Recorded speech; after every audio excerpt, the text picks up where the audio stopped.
Only members of the imperial families of the three empires can enter the Emperor Island city, and only members of the imperial families of the three empires can enter the domain of gods.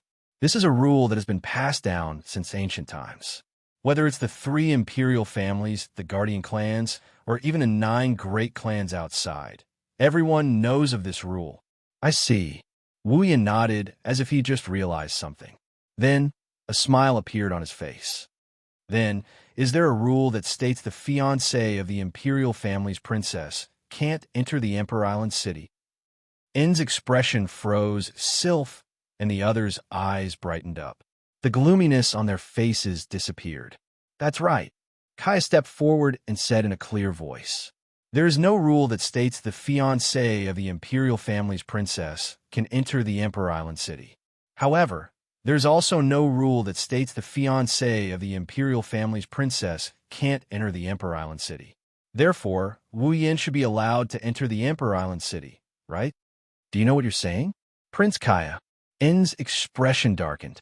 Although the Emperor Island doesn't explicitly state that those who are engaged to the royal family cannot enter the Emperor Island city, this is still an unwritten rule. They're afraid that those who have transformed from the land of God spirits would play tricks to get engaged to the royal family, just to enter the land of God spirits. They might even endanger the royal family. I think you should understand this. Kaya fell silent. You don't have to worry about that, Sylph said coldly. He won't have any designs on the imperial family. Who knows? Inz laughed coldly. I'm just worried that he's keeping you in the dark as well. It'll be too late by the time you regret it, Sylph glanced at Inz. I think you've made a mistake somewhere, right? Inz was stunned and frowned. What do you mean by that? Sylph stared straight at Arns's face. Her tone was calm, but her words caused Arns's mind to go blank. If he wants to do something to the imperial family, even the imperial family can't stop him. It doesn't matter which of the 3 imperial families it is. Everyone fell silent after Sylph's words. Kate, Gida, Weya, Kaya, and Jaffer's expression changed. They looked at each other and smiled bitterly. Princess Sylph. Inz felt a chill down his spine. He forced an ugly smile. You're joking, right? I never joke, Sylph replied coldly. Behind him, there are no less than 5 Type 9 powerhouses protecting him. Other than that, there's also a demigod. Which one of the 3 royal families do you think can deal with such a force? What? Inz was stunned. No less than 5 Tier 9 powerhouses? A demigod ranker? How is this possible? Inz screamed in disbelief. The royal families of the 3 empires only have 1 demigod protector, and there have never been more than 3 9th-stage powerhouses. Even the 9 great clans and the guardian clans have never produced a demigod protector or more than 3 9th-stage powerhouses. How could he? I don't want to admit it. Gida waved his hand and interrupted Inz. But that's the truth. Inz was at a loss. Sylph looked at Inslee, who was still in disbelief, and said something that shocked everyone once more. If you insist on his status as the imperial family's fiancé, I can marry him and become his wife.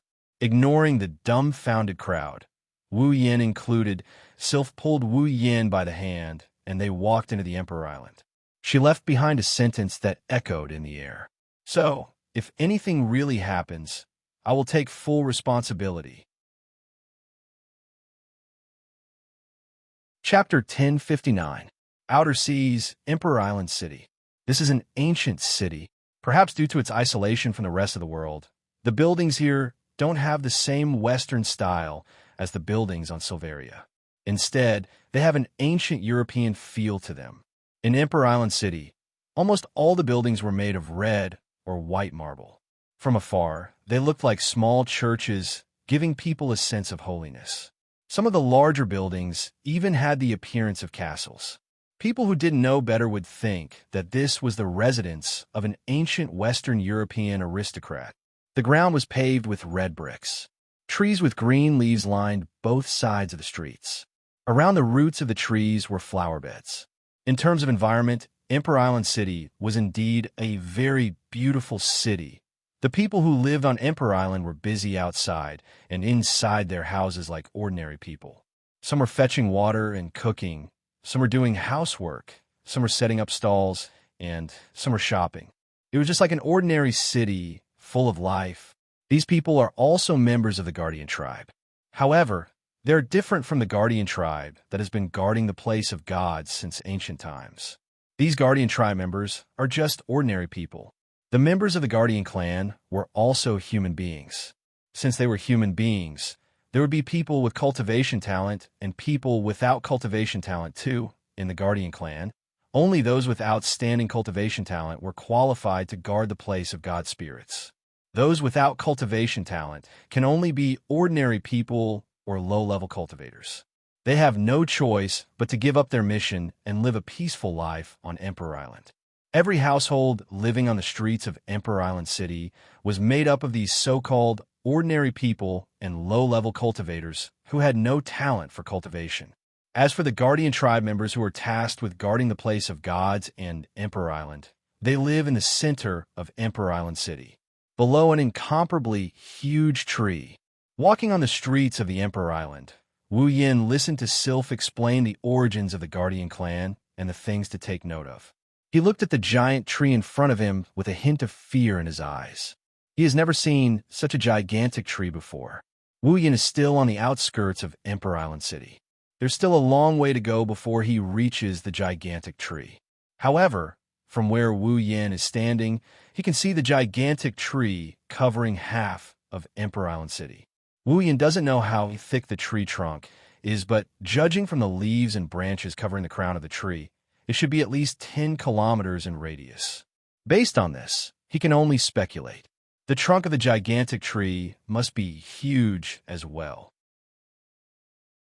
Wu Yin has never seen such a gigantic tree in any other dungeon world, let alone in the Spalier world. It's only natural that he would be shocked by its size. Wu Yin was so shocked by the tree's size that he didn't notice it. Sylph's explanation stopped an unknown point in time. When Wu Yin noticed that the cold voice has disappeared, he turned around and saw Sylph staring at him with her icy blue eyes. She didn't say a word. She just stared at him with her icy blue eyes. The distance between Sylph and Wu Yin is only about the width of a shoulder. Wu Yin is taller than Sylph by half a head, so he can look down on her from a high vantage point. Looking at her glowing eyes and her breathtakingly beautiful face, feeling the aura of an ice queen, even Wu Yin, who is surrounded by a sea of flowers, couldn't help but feel his heartbeat quicken. Even now, Wu Yin still can't believe what he just saw. The woman in front of him is no less beautiful than any of the girls around him. Her aura is otherworldly as well. She's the Ailu Empire's famous princess who has surpassed many of the girls around him. She's actually his fiancée. Moreover, this extremely beautiful fiancée in front of him had just announced in front of so many people that she wanted to carry out the marriage contract with him and become a real husband and wife. How can Wu Yin believe this to be real? Well, Yin may be very close with the girls around him. He may have done a lot of things with them. However, the only one who is truly engaged to him is Yuki Azurina, who is still in the Sword God domain world. Sylph didn't see through Wu Yan's thoughts. When she saw that Wu Yin was in a daze, she spoke with her usual emotionless voice. "Are you listening to me?" Wu Yin shuddered when he heard the cold voice. He snapped out of his daze and quickly spoke. In other words, Inz is actually a member of the Guardian clan that guards the land of gods on this Emperor Island, right? Sylph nodded. Wu Yin got a better idea of the situation on this island. He lamented. No wonder he dares to humiliate the emperors of the three empires. He thinks he's some big shot. The Guardian clan has been protecting the domain of gods for generations. Their contributions are huge. Father and the others can't just casually punish them. Sylph didn't agree with Wu Yin. She didn't disagree with him either. Instead, she gave her opinion. I heard from my father that when he wasn't the emperor of the Ailu Empire, he also came to the Emperor Island. At that time, the Guardian clan also made things difficult for him, huh? Wu Yin looked at Sylph in shock. Even your imperial father was bullied by the Guardians? Sylph nodded. The other members of the royal family have more or less suffered some difficulties from the Guardian clan. Therefore, even though the Guardian clan has contributed a lot, The members of the royal family of the three great empires do not have a good impression of them. If someone were to find trouble with you, everyone would stand on your side. That's surprising. Wu Yin shook his head with a smile. He glanced at Sylph. Have you been bullied as well? Not yet, Sylph replied. But now that you're here, they will have an excuse to bully me. Wu Yin awkwardly scratched his face and changed the topic. Right. Wu Yin pointed at the tree in front of them. What kind of tree is that? Why is it so big? Sylph lifted her head and looked at the giant tree in front of her. Her eyes rippled with a strange emotion. That's the guardian tree. Guardian tree. Guardian tree? Sylph nodded with a bit of force. Wu Yin realized that the guardian tree isn't an ordinary tree. Sylph glanced at Wu Yin. She used a calm tone to state the facts that Wu Yin can't ignore. That tree was planted by the three gods, and they used their divine power to nurture it. Planted by the three gods. Wu Yin slowed down his breathing to listen to Sylph's explanation. It said that the guardian tree itself is a unique treasure. The three gods planted it under the sea and used their divine power to nurture it. The guardian tree grew from the bottom of the sea, and its roots formed an island. An island?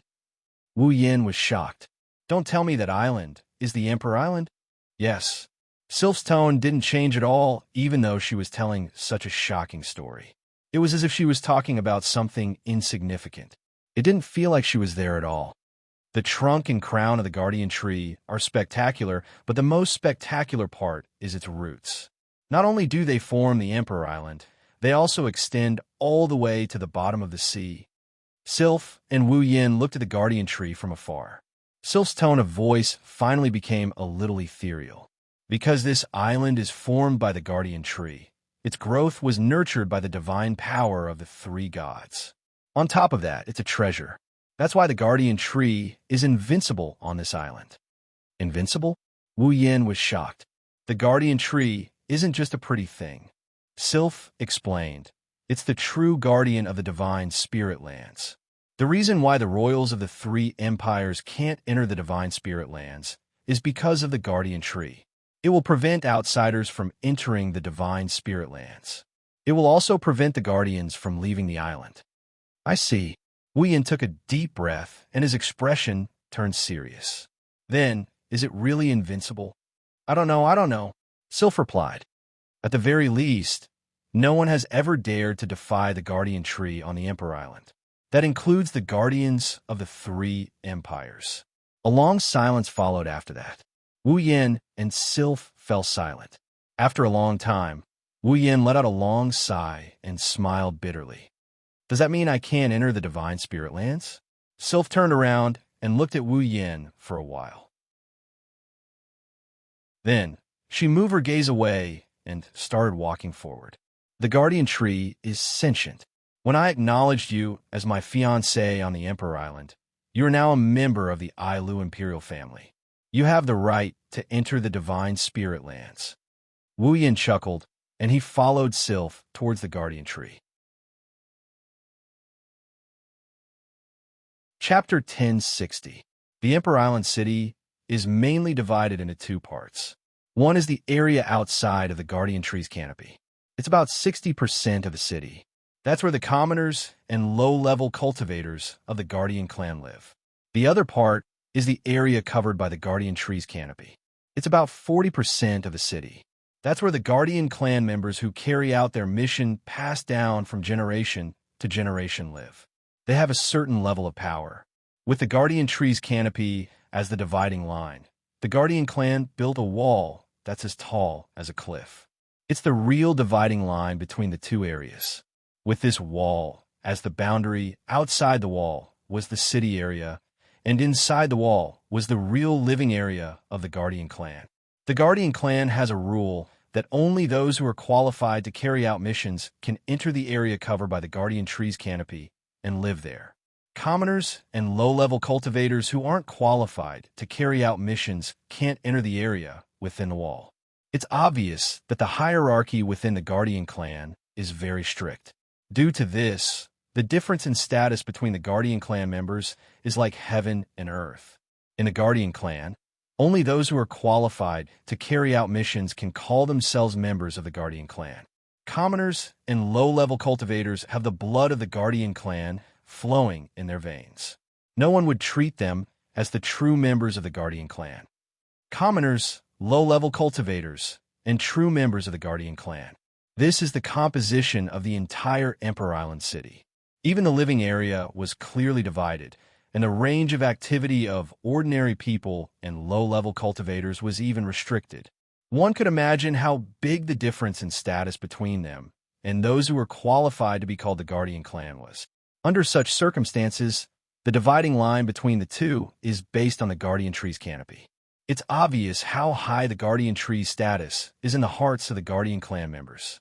Wuyan learned from Sylph that the Guardian Clan members believe in the Guardian Tree. It's their belief. Wuyan is very surprised by this.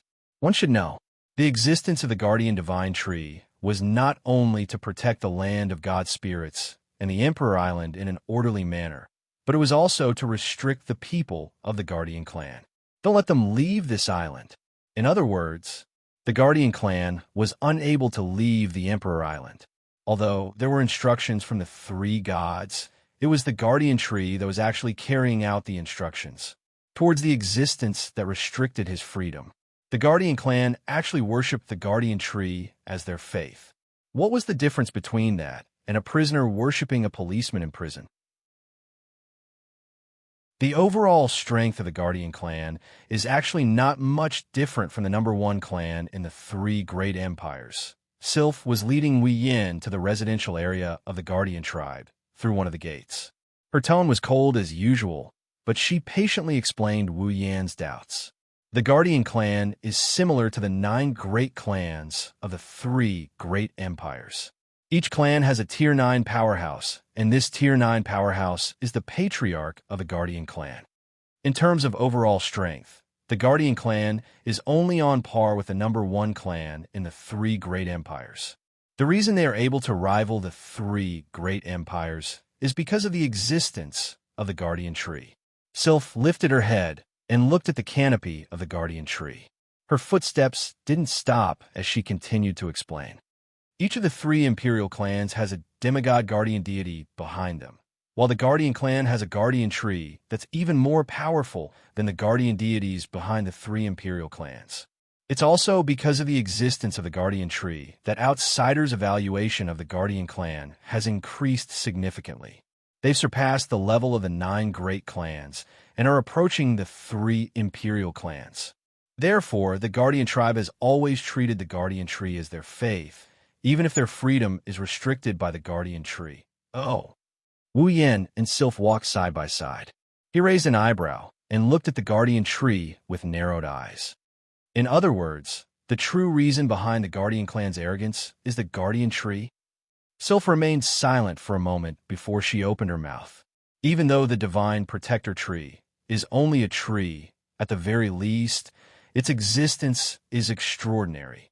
For countless years, no one has been able to fight against it on the island. If a true celestial still exists, then the Guardian Tree would not be a big deal to them. However, for those below the celestial rank, the Guardian Tree's strength is indeed extraordinary. That is why those who know the truth believe that the Guardian Tree is invincible against those below the celestial rank. Now that the Celestials are no longer around, the Guardian Tree is truly invincible. Unfortunately, even though the Guardian Tree is sentient, it does not have the intelligence of a human. It can only stay on Emperor Island. Otherwise, the situation in the Spalier world would have changed. Oh, Yin nodded thoughtfully as he listened to Sylph's words. He looked at the Guardian Tree with the system perception. Guardian Tree, level 98. Wuyan held his breath and smiled bitterly. Level 98?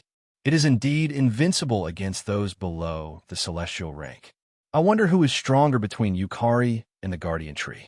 Wuyan had the urge to enter Yukari's Ruby mode and fight it out with the Guardian Tree. Suddenly, Wuyan's eyes narrowed. He grabbed Sylph's hand and stopped moving. Sylph flinched. She looked at Wuyan. What's wrong? Wuyan didn't answer. Instead, he looked ahead. Sylph followed his line of sight, and she frowned when she saw the scene in front of her. Up ahead, not far away, the passageway that was supposed to be empty was now filled with people. They're lined up side by side on both sides of the passage. They look like soldiers with their chests puffed out. People who don't know better would think that they are workers checking for contraband. However, Wu Yin and Sylph didn't think so. That's because the two rows of people are glaring at the two of them with hostility. To be more precise, they are glaring at Wu Yin. At the end of the two lines, there was another figure standing in the middle. He was looking at them with provocation and resentment. His face was full of viciousness. It's Ensi. When he saw Wu Yin and Sylph, Ensi's lips curled into a disgusting grin. He waved his hand, and everyone in the two rows of people released their combat aura. Their combat aura gathered together and blew towards them like a miasma. Sylph felt a chill on her skin. She held her breath, and an indescribable sense of heaviness rose from her chest. Her weak shoulders felt heavy, as if something heavy had been added to them. Even her body felt heavy. If Sylph still doesn't understand what's going on after being treated like this, she would be an idiot. Sylph's breathing quickened, and her face turned pale. However, her expression didn't change much. Even her tone didn't change. It seems like they are making things difficult for us earlier than I thought. Compared to the pale Sylph, Wu Yan's expression was calm. He didn't even bat an eyelid. There was even a hint of disdain in his eyes. The two rows of people in front of them are mostly peak tier 7 individuals. A few of them are even tier 8 individuals. Although the number of people in such a team was smaller than that of the knights, they had a lot more elites. However, Ensi is well aware that even elites like these can't do much against Wu Yin, who took down the knights unscathed. Thus, he switched to a different method, using Do Qi to oppress the enemy. This way, if Wu Yin makes the first move, Ensi will lose. If it's a competition of combat aura, who can win against dozens of elites? It had to be said that Enzi's wishful thinking was indeed brilliant. Unfortunately, his opponent is Wu Yin. Pressure? Who can pressure a vampire's primogenitor? Chapter 1061. In a space invisible to the naked eye, the surging combat aura is like a gravitational force. It blew towards the front of the two rows of troops. The Do Qi undulations on the bodies of the dozens of elites continued to rise and intensify. The eyes of the elites were filled with a mocking expression. Looking at the two people in front of them, it was as if they had already seen the scene of them vomiting blood and falling to the ground. Their faces were filled with excitement, and the degree of burning of their Do Qi couldn't help but become more intense. Enzi, who was standing at the end of the line, saw Wu Yan's nonchalant expression, and his face sank. He clenched his teeth and ignited his combat aura as well. He joined the ranks of the combat aura suppressors. The combat aura's pressure suddenly increased, causing Sylph, who was originally pale, to frown. Her eyes flashed with pain as her body sank lower and lower. Even when she released her mana to resist the pressure, it didn't slow down the process. Sylph's talent is outstanding. She's already a tier 8 powerhouse at such a young age. However, she's only in her 20s. No matter how talented she is, how can she compete with the Guardians who are in their 70s and 80s? The elites in the two rows are all above 30 years old. Most of them are at the peak of tier 7, but there are also tier 8 powerhouses who are stronger than Sylph. Enzu is at the peak of tier 8. How can Sylph win against them? Moreover, they're not attacking one by one, they're attacking all at once. The combined combat aura suppression is still too much for Sylph to handle. Fortunately, it's only combat aura suppression. If it were a real fight, even 10 Sylphs wouldn't be able to take on the elite troops in front of her. As time passed, Sylph's pale complexion gradually turned rosy. It's not a sign that her condition is improving. It's a sign that her blood qi is surging due to the combat aura suppression. If this continues, Sylph, she'll definitely vomit blood and collapse to the ground. One can only imagine how arrogant the Guardians are if they dare to make a princess vomit blood and collapse to the ground. When the time comes, all they have to do is to use the excuse of testing the imperial family to fool them. After all, they didn't make a move. However, at that time, the Guardian clan would have to bear Kite's wrath. In Kate's eyes, nothing was more important than his daughter, Sylph. Even if it was the guardian tribe who had contributed a lot, even if it was the king who was slandered as a fatuous ruler who attacked those who had contributed a lot. Of course, since Wu Yin was here, he wouldn't be able to see Kite lose his temper. Wu Yin raised an eyebrow when he saw Sylph's face turning red. Her blue eyes were filled with pain. Wu Yin glanced at Ensi. Buzz, violent magic power comparable to the boundless ocean suddenly erupted, and like the raging waves in a storm, it violently rushed over. Wu Yin lifted his foot and stomped hard on the ground. With a soft bang, the shockwave-like white mist abruptly burst out from where Wu Yan's foot landed and instantly spread out in all directions. The temperature dropped to freezing point all of a sudden. Kacha, kacha, kacha.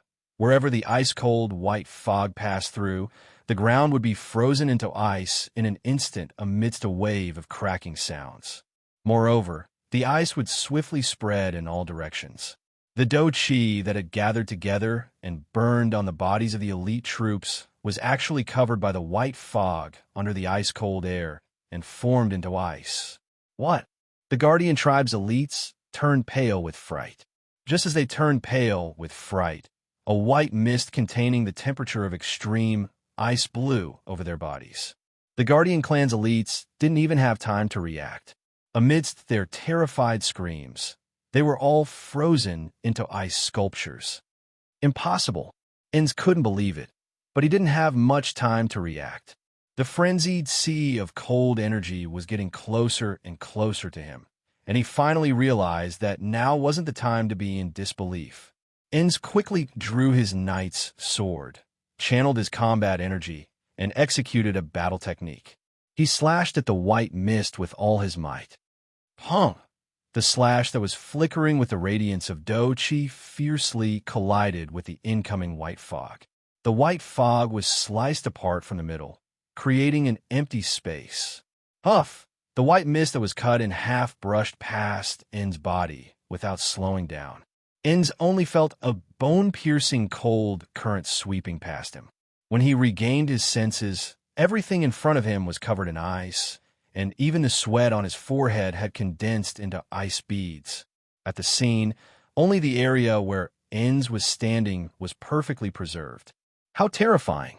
With his swoosh, the color on N's face faded, and a thick paleness covered his entire face, showing his emotions at the moment. Enz subconsciously raised his head and looked at Wu Yan. In the next second, Enz saw Wu Yan's half-smile. That expression was clearly the expression of looking at a loser. N's body trembled, and his eyes were filled with unwillingness. But no matter how unwilling he was, it was useless. After all, it was his idea to use pure dou qi to make things difficult for them.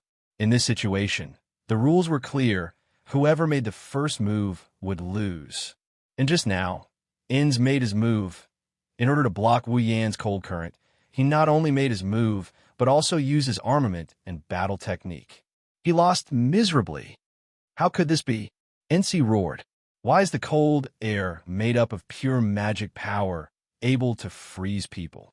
Using pure magic to create cold current, many ice element mages could do it. But to be able to reach this level of cold current, Enz had never even heard of it.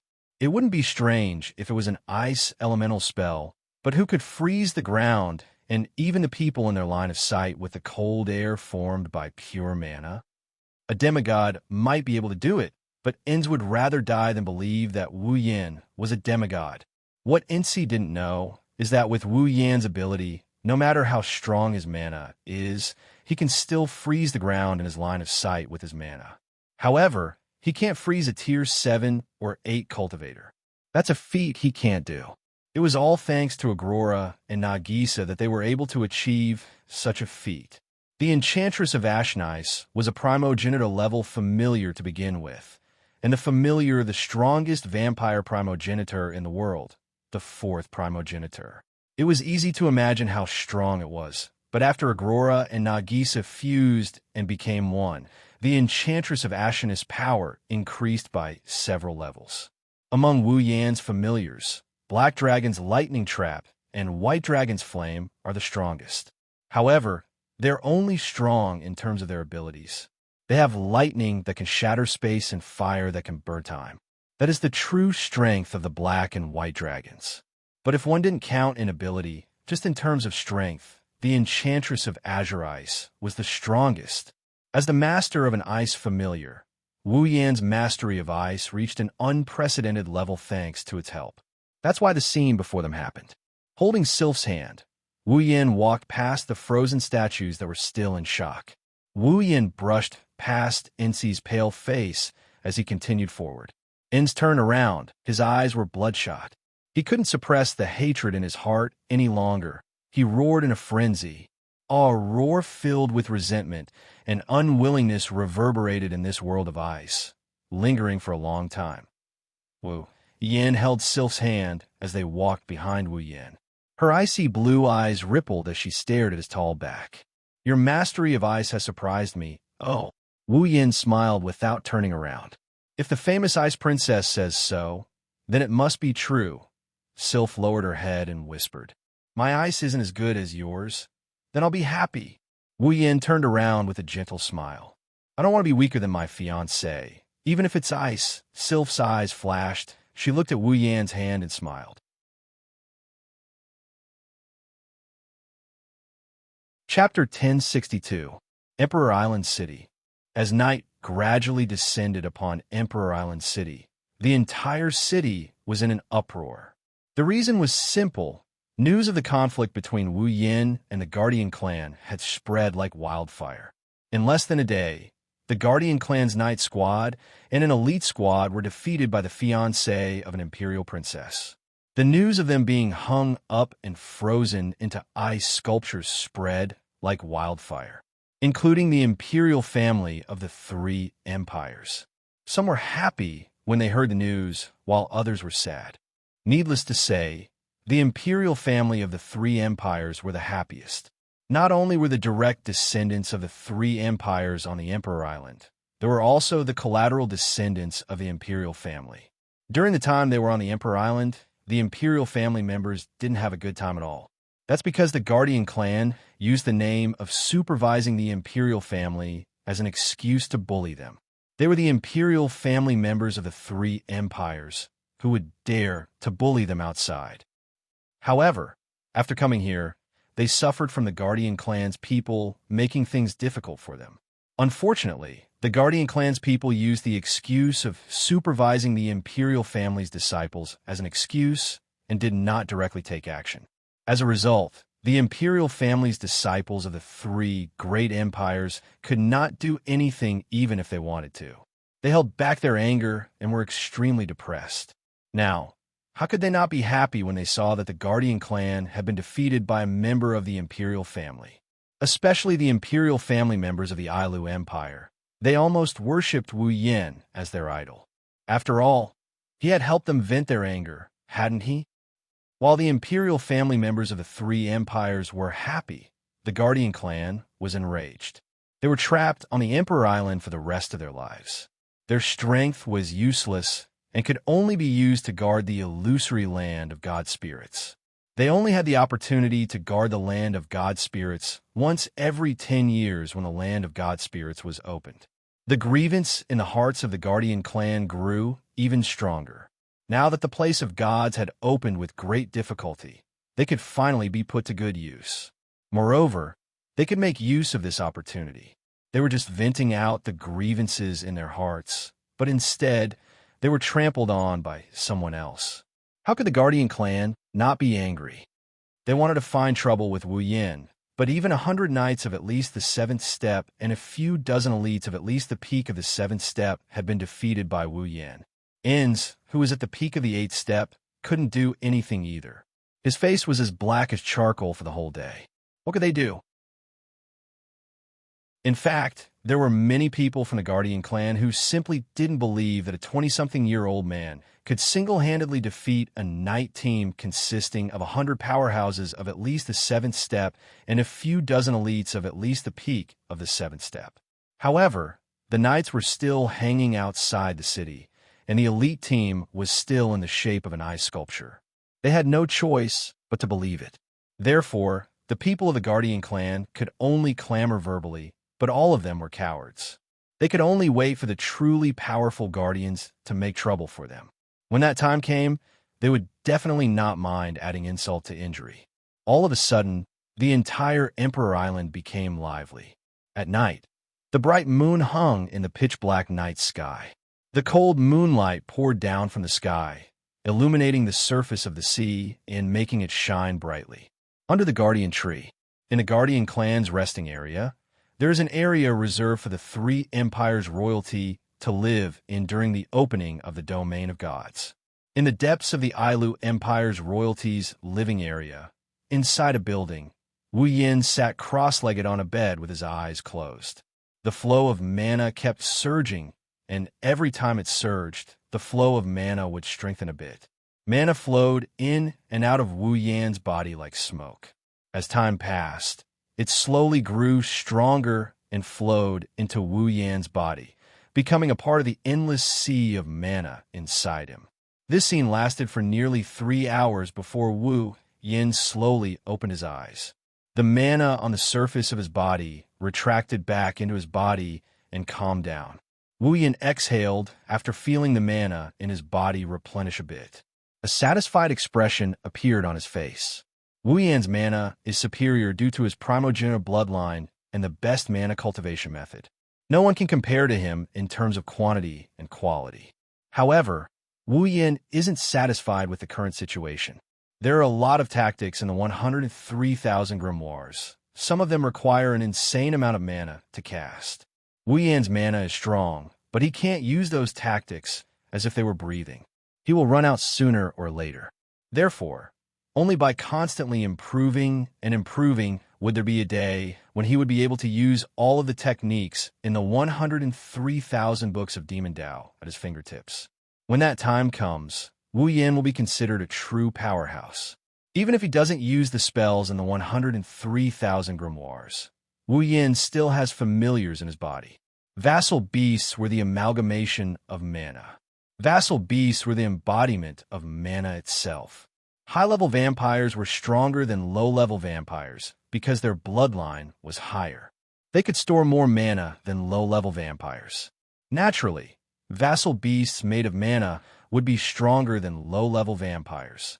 In other words, the growth of the host's mana is the growth of the familiars themselves. Otherwise, how can familiars accompany their host for eternity if they can't grow? Therefore, Wu Yin has to cultivate his mana every day for the sake of his familiar's growth. This way, Anubis, Natsuki, Kanon, Nagisa, and Agurola will all be able to grow stronger. Cultivating more magic power is always beneficial. Wu Yin concluded. He wanted to continue cultivating, but he paused. He looked at the door with a smile on his face. "Since you're here, come in." Wu Yan's voice reverberated in the room. After he finished speaking, there was a period of silence. However, not long after, the door was quietly opened. Soon after, an ice-blue figure walked in, looking at the beautiful girl who was walking towards him. Wu Yin nodded his head in amazement. He couldn't help but exclaim as he looked at the girl who was walking towards him slowly. "As expected of an imperial princess, you're beautiful." Sylph's footsteps paused for a moment. Her eyes flickered for a moment, but she quickly recovered as if she didn't hear anything. She walked up to Wu Yin and stared at Wu Yin with her icy blue eyes. She didn't say anything, she just stared at him. Wu Yin scratched his face awkwardly. He had no choice but to speak up to hide his awkwardness. "It's late, you're still awake?" Sylph nodded. Her lips moved, but she didn't say anything. Wu Yin couldn't help but chuckle at the way she looked like she wanted to say something. "Well, anyway, you're looking for me, right?" Wu Yin shifted his body to make room for Sylph. "Why don't you sit down first?" Sylph hesitated for a moment when she saw Wu Yin making room for her. She walked over and sat down next to Wu Yin. She turned around and looked at him. "Lana came to see me earlier." Wu Yin blinked. "Did she push you down? Is that why she came to see me?" Sylph's expression turned cold. She raised her hand, and icy blue mana surged from it. Wu Yin quickly raised his hands in surrender. It's just a joke. A joke. Don't joke about this in the future. Sylph frowned. She sounded a little unhappy. I don't really like that child's fetish. Wu Yin almost laughed out loud when he heard Sylph. He can't guarantee that Sylph won't attack him next time. He coughed dryly, and he tried to look serious. So, you came to see me because Lana caused you trouble? You want me to tie her up again? Sylph glanced at Wu Yin and shook her head. Wu Yan's joke immediately disappeared. Rena told me that you've seen the projection of God I Lu and that disaster. Wu Yan's smile faded. He rubbed his face as if he had a headache when he met Sylph's gaze. That girl, she's such a blabbermouth, so it's true. Sylph stared at Wu Yin with a serious expression. Can you tell me more about it? Chapter 1063. The night is getting darker. Wu Yin and Sylph sat side by side in the room. The room was illuminated by the magic lamp on the ceiling. Sylph, who has been sitting beside Wu Yin for quite some time, didn't say anything. She stared at Wu Yin with her icy blue eyes. She listened to Wu Yin talk about how he got the 3 rings left behind by AI Lu, how he met AI Lu's projection in the treasury, and how he got the ring of power and the great calamity. Wu Yan's voice reverberated throughout the room. Sylph's expression remained as cold as ice. She didn't show any signs of emotion when she heard what happened. However, if one were to look closely, one would notice a slight fluctuation in Sylph's eyes. Her heart isn't as calm as it seems. After a long time, Wu Yin finally told her everything. He exhaled and sighed. That's why I came to the domain of gods to see if the key to the ring of power is here. Wu Yin pursed his lips and smiled bitterly. If it's possible, I really hope that I can't find the key to the ring of power in the land of gods. That way, I can prove that the disaster I Lu's projection mentioned is just a lie. There's no need to cause so much trouble. The ripples in Sylph's eyes slowly calmed down. After a moment of silence, she said softly, So, you've been carrying such a heavy secret all this time. Carrying? Wu Yin shook his head and chuckled. Carrying? Don't think too highly of me. I don't have the heart to save the world. It was Sylph's turn to be stunned. Then why are you still running around for the sake of the great calamity? Wu Yin shrugged and turned his head away. Since you're a god tier, there's no need to joke around with the younger generation. As for me, I just don't want to lose a good place to stay. He shifted his gaze to the window and looked at the night sky. At this moment, Wu Yan's tone sounded a bit dreamy. After all, I know, it should be us. There's a reason for us to stay in this world. Sylph didn't know what Wu Yin was talking about, but she didn't ask him about it. She remained silent. Wu Yin can tell her about Ailu's projection, the ring of power, and the great calamity. Yet, Wu Yin is hiding some secrets from her. Either these secrets are extremely important or they must be kept a secret from her. If Wu Yin doesn't want to talk about it, there's no point in asking. One has to admit that under Sylph's cold exterior, there's a very delicate heart. After digesting the information, Sylph lifted her chin and looked out of the window. I'm afraid it won't be easy for you to enter the domain of gods, I know. Wu Yin nodded without any surprise. Even if the 3 imperial families don't mind, the Guardian clan won't let me get the chance to enter the land of gods without doing anything. That's not all. Sylph closed her eyes, concealing the emotions in them.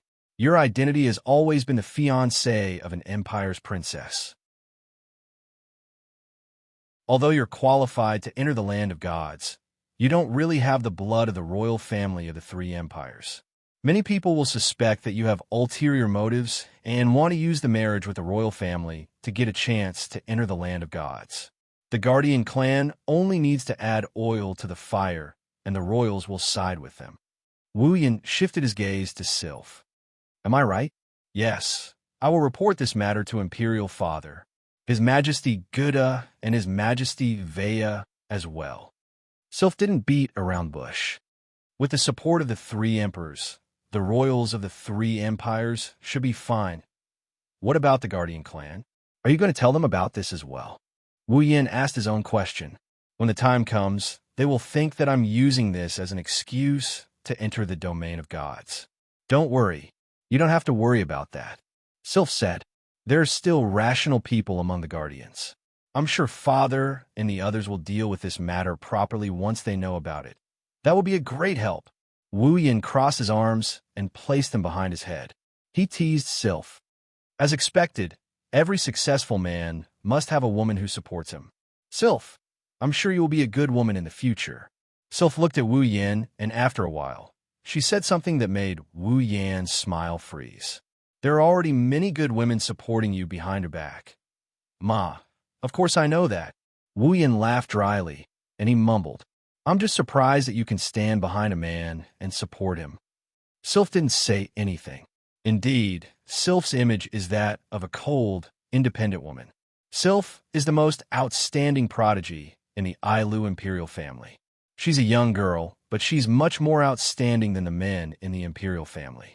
Even in the Spalier World Academy, where geniuses are everywhere, Sylph is better than the princes of the other two empires. She's the strongest student in the Spalier World Academy. If Wu Yin and the others didn't appear out of nowhere, Sylph will be the most outstanding prodigy in the Spalier world. Plus, Sylph is famous for her cold personality. She's beautiful, strong, elegant, and has a strong background. There should be a lot of men who want to conquer her. After all, conquering a young girl like her is a great accomplishment. Who would have thought that such a valiant and cold girl would one day stand behind a man and silently support him? That's probably harder than conquering this girl. Of course, Sylph was aware of the thoughts of the others. She simply replied with a simple sentence. No matter how cold a woman is, she's still a woman. Wu Yin looked at the expressionless Sylph in shock. He couldn't believe that those words came out of Sylph's mouth. Sylph had a look of surprise on her face. She didn't know why she said something like that. Wu Yin chuckled when he saw this. He laughed in a very joyful manner. Wu Yin felt like the distance between him and Sylph got a lot closer after he said those words. That's right. Even if she's Sylph, she's still a girl. Wu Yin lamented for a bit before he giggled. Well, you're right. No matter how cold a woman is, she's still a woman. Wu Yin raised an eyebrow. But it's still too early for you to say that. Right now, you're just a girl. Sylph narrowed her eyes and turned to Wu Yin. Are you saying that I'm not mature enough? I didn't say that. Wu Yin shrugged with a smirk. Maturity has nothing to do with whether you're a woman or not. Sylph, you're pretty cute for saying something like that. Sylph ignored Wu Yan's last sentence and asked, Then, what kind of woman is a woman in your eyes? That's hard to say. Wu Yin scratched his cheeks, and he laughed out loud. At the very least, a person who didn't even give her first kiss can't be considered a woman. Wu Yin froze when he heard Sylph's words. An ice-cold, pretty face was imprinted in his wine-red eyes. Immediately, it was magnified in his eyes. Finally, a pair of icy blue eyes met with his a few centimeters away. At the same time, Wu Yin felt something cold and soft on his lips. Wu Yin was stunned when he felt the softness on his lips. His mind went blank as he stared at the beautiful face in front of him. Sylph's lips parted from Wu Yan's. She looked at Wu Yin and said, Now, I'm qualified to be called a woman, right? Sylph turned around and left the room. Wu Yin was left alone on the bed. He didn't regain his senses for a long time.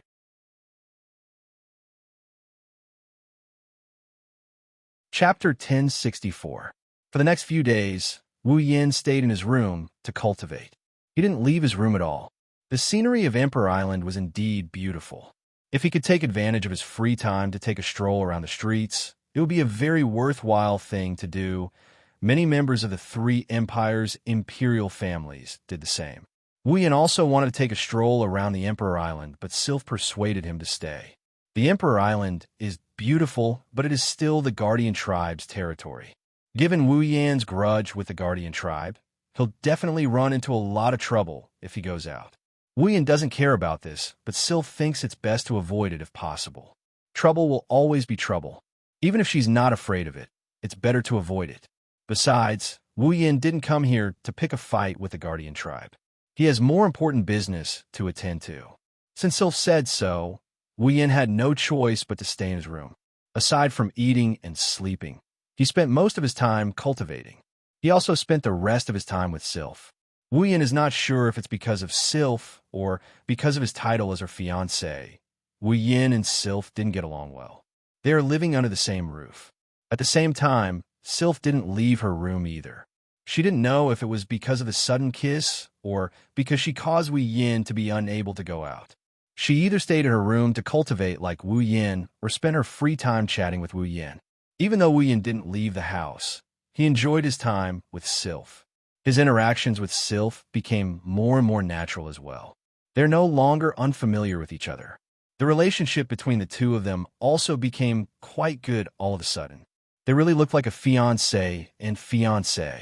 On the surface, Sylph is still as cold as ever. She didn't change much when she interacted with Wu Yin. Even the tone of his voice was still as cold as before. However, if someone observes Sylph closely, they'll notice some small changes. For example, when Wu Yin is around, Sylph's gaze would often fall on him. Another example is when Wu Yin is around. Sylph would usually stand beside him. Their distance from each other has increased to shoulder to shoulder. These changes are subtle and subtle. If it's someone else, these changes would be considered friendly. However, if it's Sylph, it's a different story. Everyone who was familiar with Sylph knew that she had never experienced such a change before. Now that she has changed, Wu Yan's position in her heart special. This made Kite and Rena very unhappy. One of them had a daughter complex and treated Sylph like the treasure of his life. He didn't even have the heart to speak loudly to her. The other was a lesbian who wanted nothing more than to take Sylph for herself.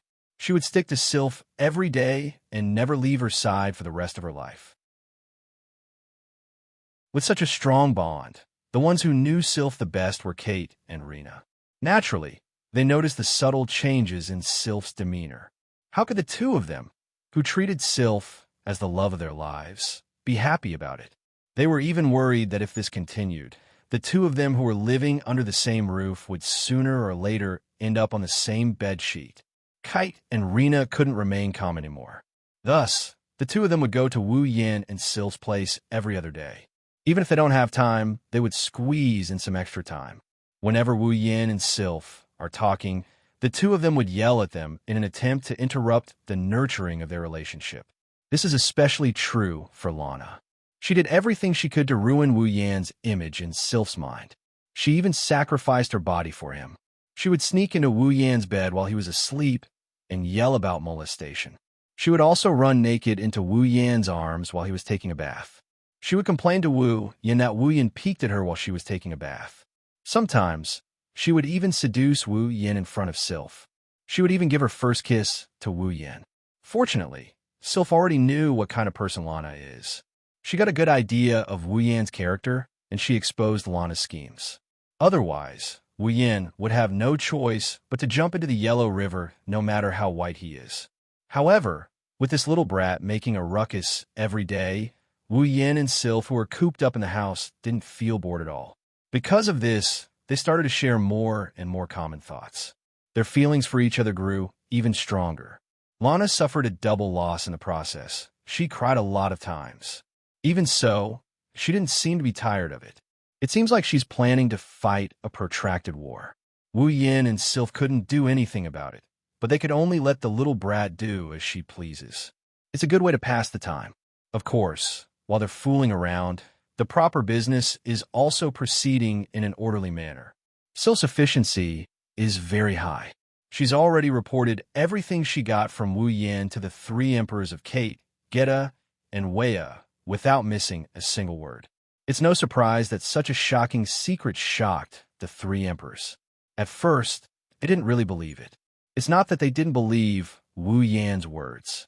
It's just that this matter is too unbelievable and too shocking. Anyone who hears it would be suspicious. Only a special person like Sylph would choose to believe Wu Yan without hesitation. However, after they personally went to Wu Yan and asked him about the whole matter and saw the ring of power that looks exactly like the ring of authority, the three emperors had no choice but to believe Wu Yan's words. Realizing that the situation is more serious than they thought, the three emperors immediately took action. Kate, Geta, and Wei didn't reveal the specifics of what they're going to do.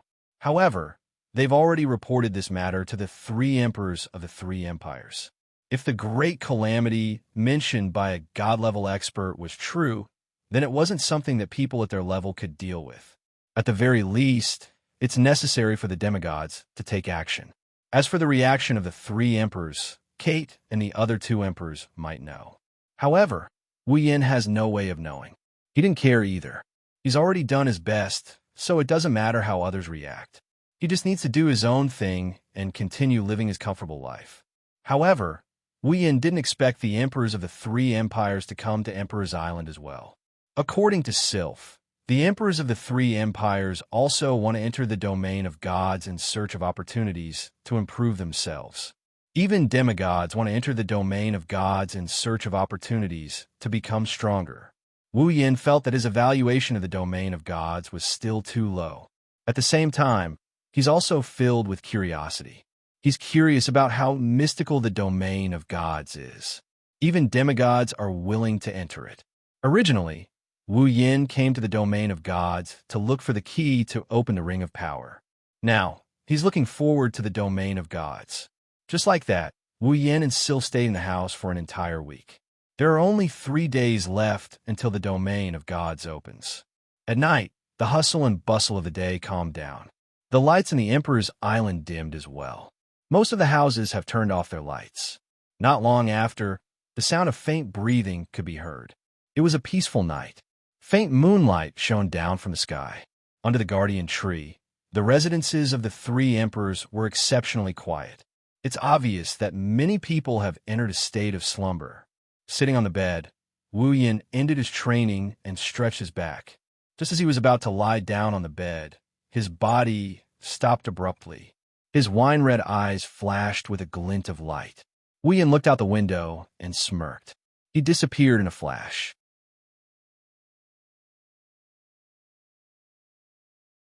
Chapter 1065.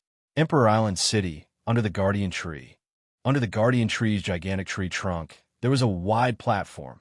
The platform was made of white rocks and was about 1/3 the size of the Guardian Tree's trunk.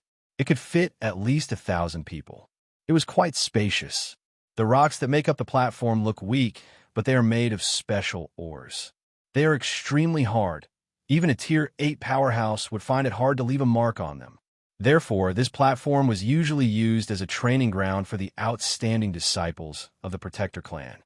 It had existed for a very long time, almost as long as the Divine Protector Tree.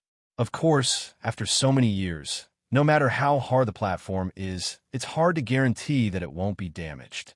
It has been repaired many times, but it's still a very special place. It wasn't only because it could provide a good battlefield, it was also because it had the longest history other than the Guardian Tree on the Emperor Island. Perhaps it was due to frequent maintenance. The surface of the platform was very smooth. There was very little dust on it. Under the moonlight, it even shone with an ivory luster. It looked like a large gemstone, bright and beautiful.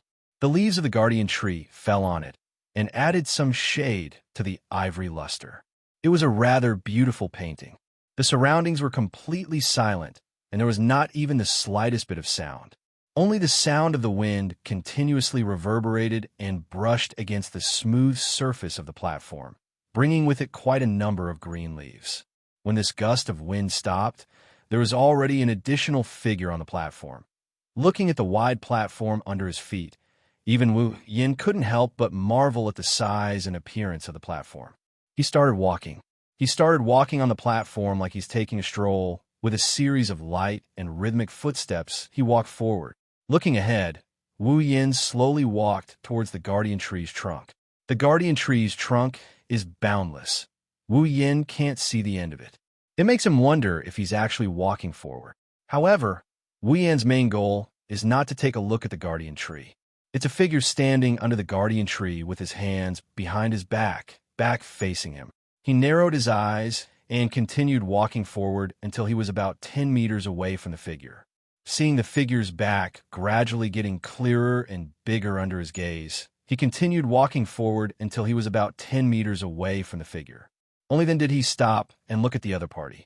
At this moment, the other party's seemingly thin and weak figure was actually releasing a little bit of magic that couldn't be ignored. It's because he sensed the faint but strong magical energy that Wu Yin left his room and came here.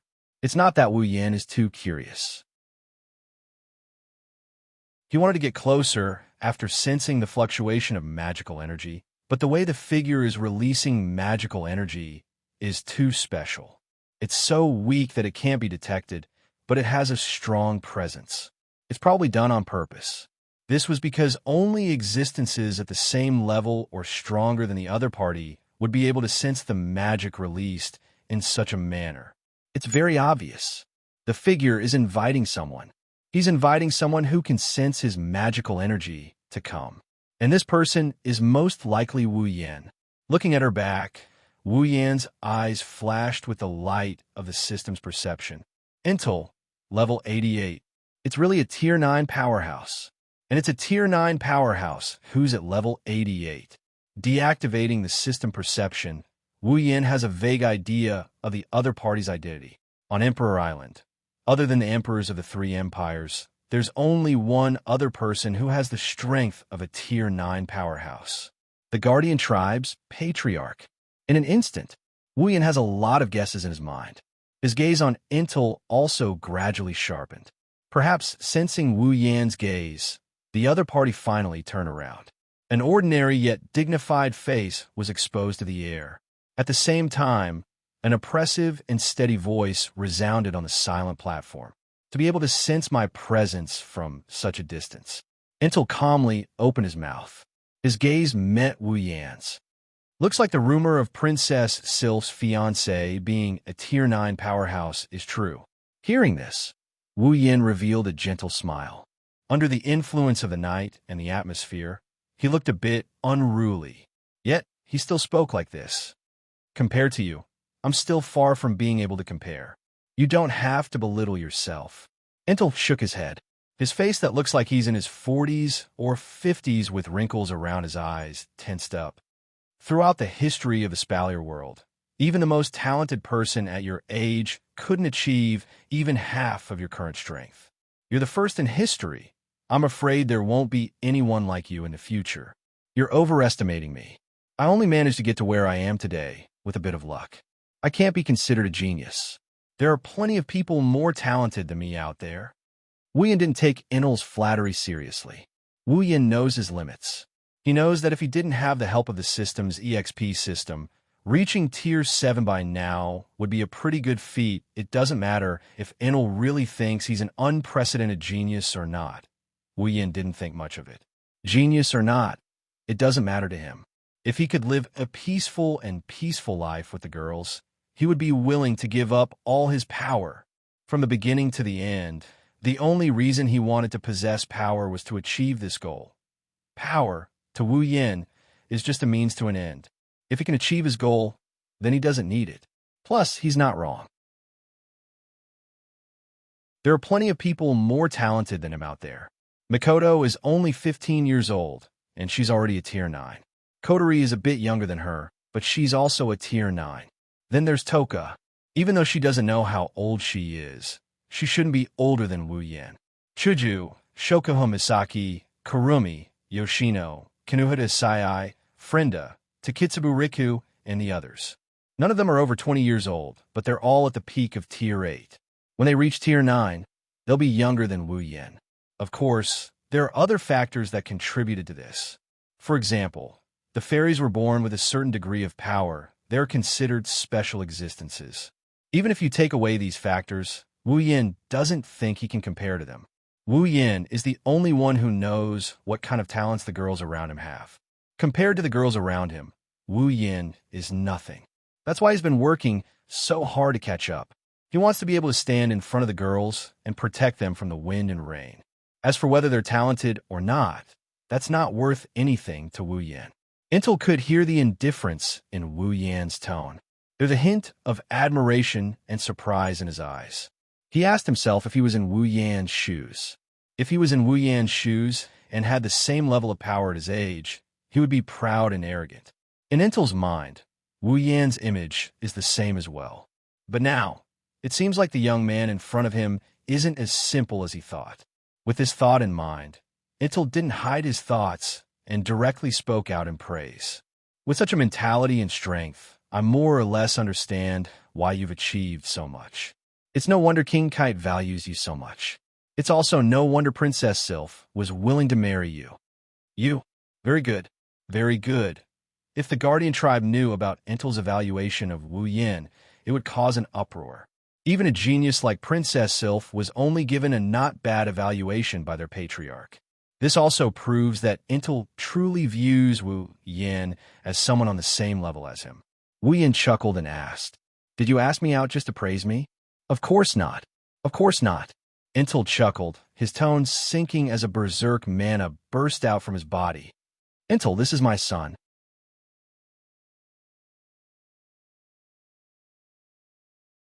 Chapter 1066.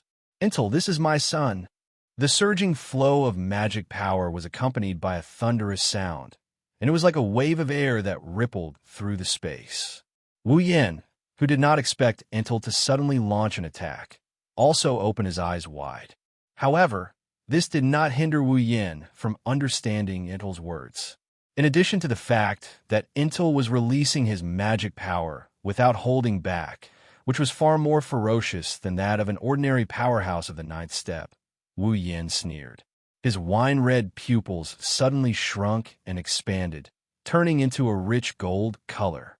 At the same time, although not as ferocious as Intel's, a scorching magic power surged out from Wu Yan's body. Like a wave hitting a reef, it fiercely collided with Intel's magic power. Boom! A low rumbling sound reverberated. The sound wave turned into a wave of air, sweeping out in all directions. On the platform, all the leaves and dust were blown away. The center of the magic power collision was like the core of a typhoon, bringing with it a violent storm, soaring into the sky. The two collided. They actually achieved a balance. Intel could not help but be astonished. He was a powerhouse who was about to reach the peak of the ninth step. In a contest of magic power, he actually managed to achieve a balance with a young man who had just reached the ninth step, who was not even half his age. Could it be that this kid was actually hiding something? Intel, who was thinking this, quickly discovered the reason why Intel was able to achieve a balance with his magic power. It was because Intel's magic power was too terrifying. It was so terrifying that it was able to even out the gap of almost an entire step. Of course, this is only a draw in terms of magic power. It's not a draw in terms of strength. However, if Intel wants to rely on magic power to suppress Wu Yin, that's not going to happen. However, Intel did not feel happy at all after coming to this conclusion. At the ninth step, the gap between each step was extremely large. To put it bluntly, Intel's strength was close to the peak of the ninth step. At the very least, he could defeat 5 powerhouses who had just reached the ninth step like Wu Yin without suffering any injuries. But now, however, he had been evened out by his opponent in terms of magic power. Although it was just a simple competition of magic power, it was enough to prove that Wu Yin had strength that surpassed his own level. That terrifying demonic power, if it was used in a battle with an expert of the same level. In that case, he would win. It was only a matter of time, unless the other party also has an outstanding ability. The corner of Intel's mouth curled up as he gazed at the endless waves of powerful magical energy. Very strong magic power, but it's a pity. In other words, magic power. As soon as he finished speaking, a blue magic array suddenly flashed under Intel's feet and started spinning. Buzz! Intel stretched out his hand, and with a flip of his hand, the mana surging around him immediately flowed over and condensed into a surging ball of mana that rapidly vibrated. An extremely terrifying fluctuation of mana quickly revolved around the ball of mana. The surrounding space was actually slightly distorted by the rotation of the ball of mana. Anyone with a discerning eye could see that the ball of mana in Intel's hand was an extremely powerful magic. Wu Yin could clearly sense the violent ball of mana, causing his expression to become serious. He clenched his hand, and a surge of mana surged out and gradually condensed into a whirlpool of mana, violently fluctuating. The whirlpool of mana frantically revolved, bringing with it a sharp whistling sound. The originally colorless whirlpool of mana also turned into a fiery color as it revolved. Along with the surge of mana in Wu Yan's body, the whirlpool continued to revolve. As it revolved, the fiery glow within the whirlpool also gradually became denser. At a certain moment, the whirlpool of mana came to an abrupt stop. At this moment, the whirlpool of mana was fiery red like the mouth of a volcano, looking quite dazzling. However, if one were to view it as a scenery, one would definitely die an ugly death. He raised his head and looked at Entel. The ball of light in Entel's palm was also rotating at an extreme speed. It emitted a blinding light that resembled a miniature sun. It was so dazzling that it hurt to look at it. Very good. Entel's eyes lightly shifted to the small sun-like ball of light in his hand. A moment later, he suddenly raised his head and a cold smile appeared on his face. With a raise of his hand, the small sun-like ball of light shot out and directly flew towards Wu Yan. Like a beam of light, the dazzling little sun cut through space and fell from the sky, bringing with it a terrifying amount of mana that caused one's hair to stand on end as it smashed down without any explanation. With such power, one could be sure that if it hit someone, even a rank 9 powerhouse, if not dead, would definitely be seriously injured. Wu Yan didn't know if Enel was holding back or not, but his attack was definitely enough to threaten him. Seeing the small, sun-like ball of light coming towards him, Wu Yan's mana surged wildly.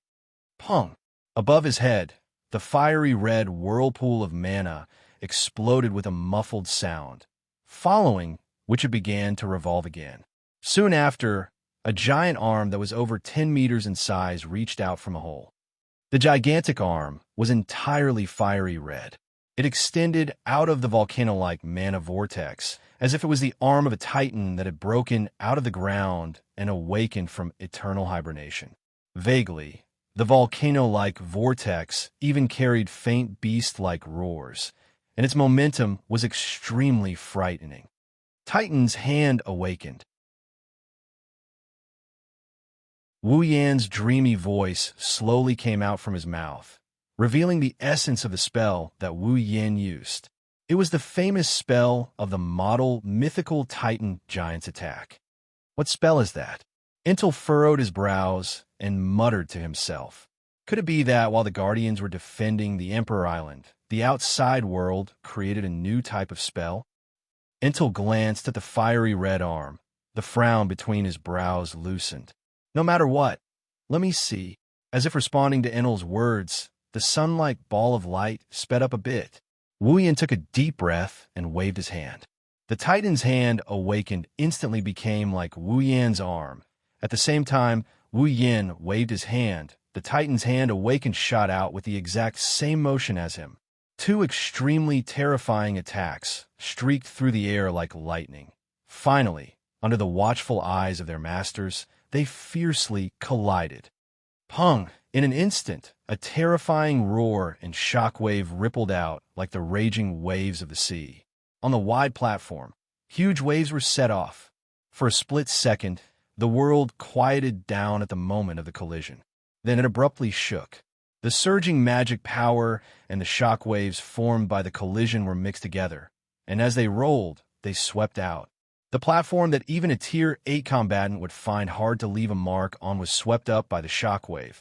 The shockwave even blew off a lot of leaves from the Guardian Tree's canopy. The shockwave swept out violently. The wind and waves wreaked havoc. Kacha-kacha sounds echoed on the platform. The ground also trembled slightly. Even the branches on the Guardian Tree's canopy shook. All the sounds mixed together and soared into the sky, like a deafening thunder in the middle of the night. The sound was deafening. Many royals of the three empires and the Guardians were awakened from their sleep by this thunderous sound. One after another, they poked their heads out of their windows in surprise. Unfortunately, the two sides involved in the battle were quite far away from the residential area. They couldn't discover anything. They could only treat it as a thunderclap and go back to sleep. Of course, there was also a portion of people who faintly sensed something. The shockwave lasted for a full 10 minutes before it gradually subsided, and within the city, the heavens and earth also gradually returned to a state of silence. However, that incomparably sturdy platform at the center of the collision had an entire layer removed. Even a Tier 8 powerhouse would find it difficult to leave a mark on the platform, but a layer of the surface had been torn off in the collision. Such a terrifying destructive force. If it had been triggered elsewhere, it would not have been as simple as tearing off a layer of rock. As the shockwave that filled the sky slowly subsided, the figures of the two combatants in the battle were revealed. Both of them didn't have any injuries on their bodies, as if the previous scene didn't happen at all. However, upon closer inspection, one could see that Intel's expression was calm, while Wu Yan's expression was grave. Obviously, in this collision, Intel had the upper hand.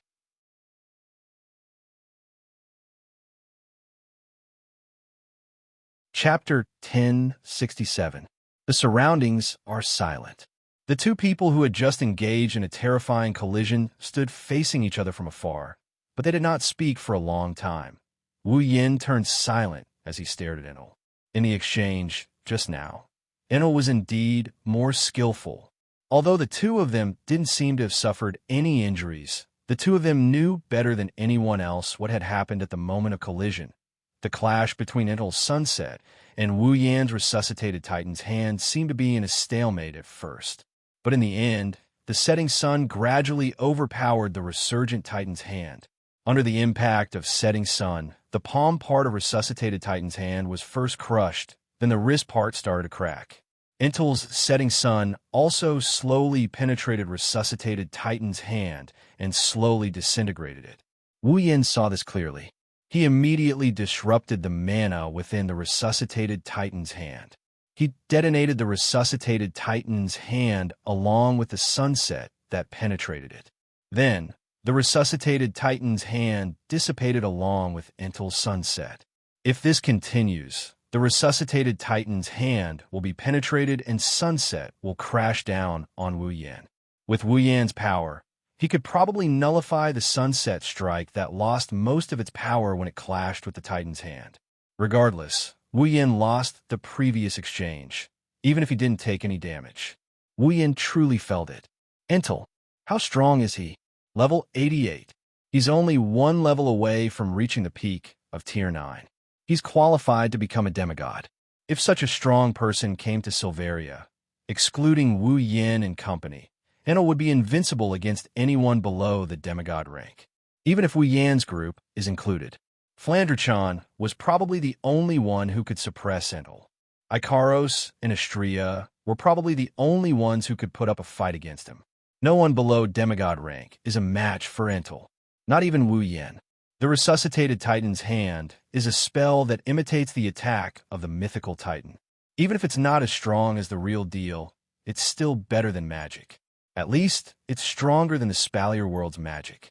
Intel can still rely on the Spalier World's magic to defeat a spell that imitates the mythical Titan's hand. That's because he's stronger than Wu Yan. Much stronger. Wu Yan asked himself, if he doesn't use a spell that's a few levels higher than the resuscitated Titan's hand, he won't be able to defeat Intel. However, the conditions for that level of skill were extremely harsh. Just the time required was a huge problem. That's enough time for Intel to torture him several times over. Of course, that's if Wu Yan doesn't activate Ruby mode or summon his familiars. If he does, the victor will be decided. That's hard to say. If he activates Ruby mode, he doesn't need to say anything. He doesn't need Yukari.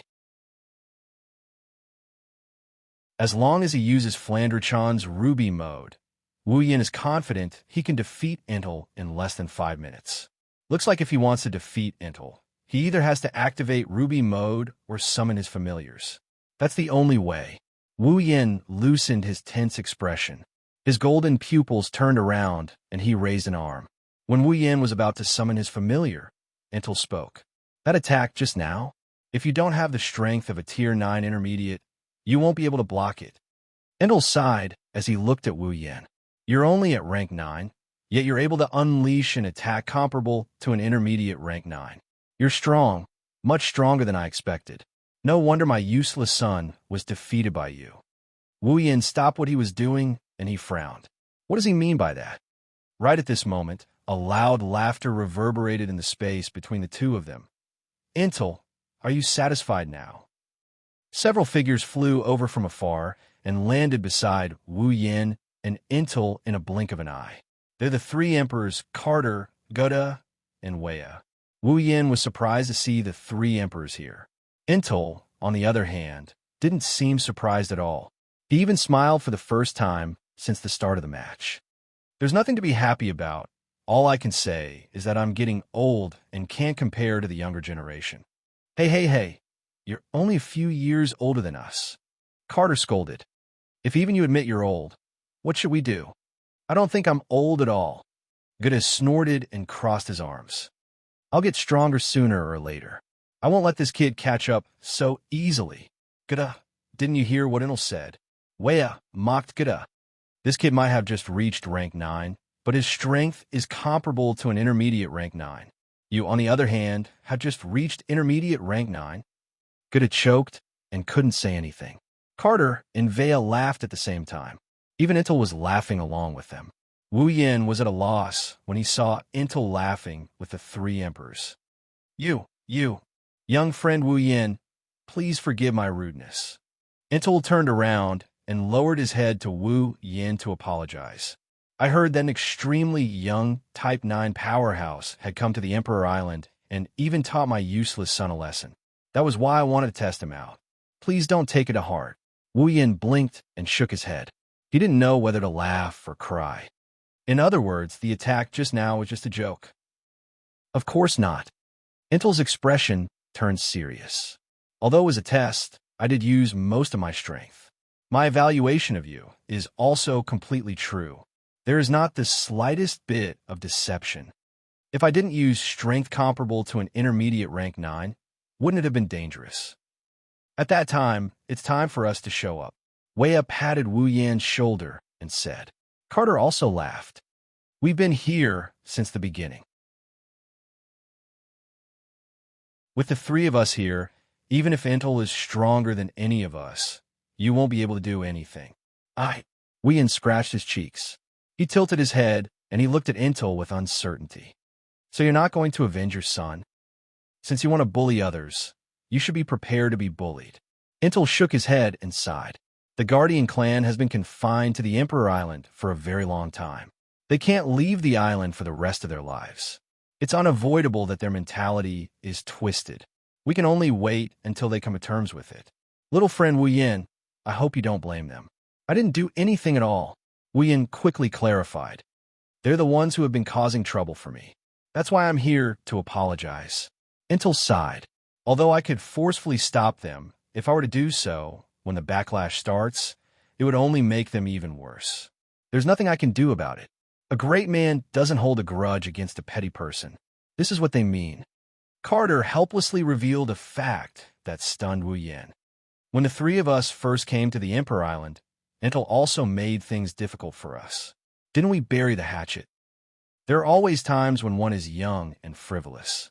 Intel couldn't help but feel awkward when Carter brought up the past. He looked at Wu Yin and changed the topic.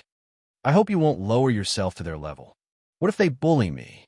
Wu Yin was dissatisfied. Am I supposed to let them do whatever they want?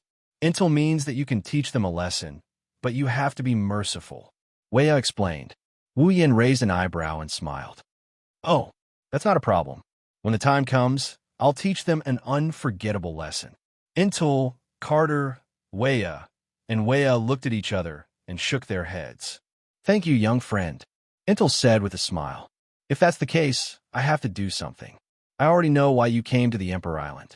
When the time comes, you'll definitely have a place in the domain of gods. Wu Yin nodded in satisfaction.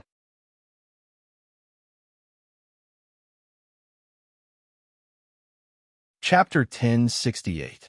In just a blink of an eye, 3 days had passed.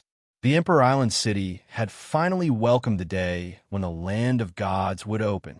Today, in the Emperor Island city, whether it was the members of the imperial family or the Guardian clan, everyone had woken up earlier than usual. This included the ordinary people and low-ranking cultivators who lived in the Emperor Island city. The reason the Guardian clan had been confined to the Emperor Island was to protect the Divine Spirit Land.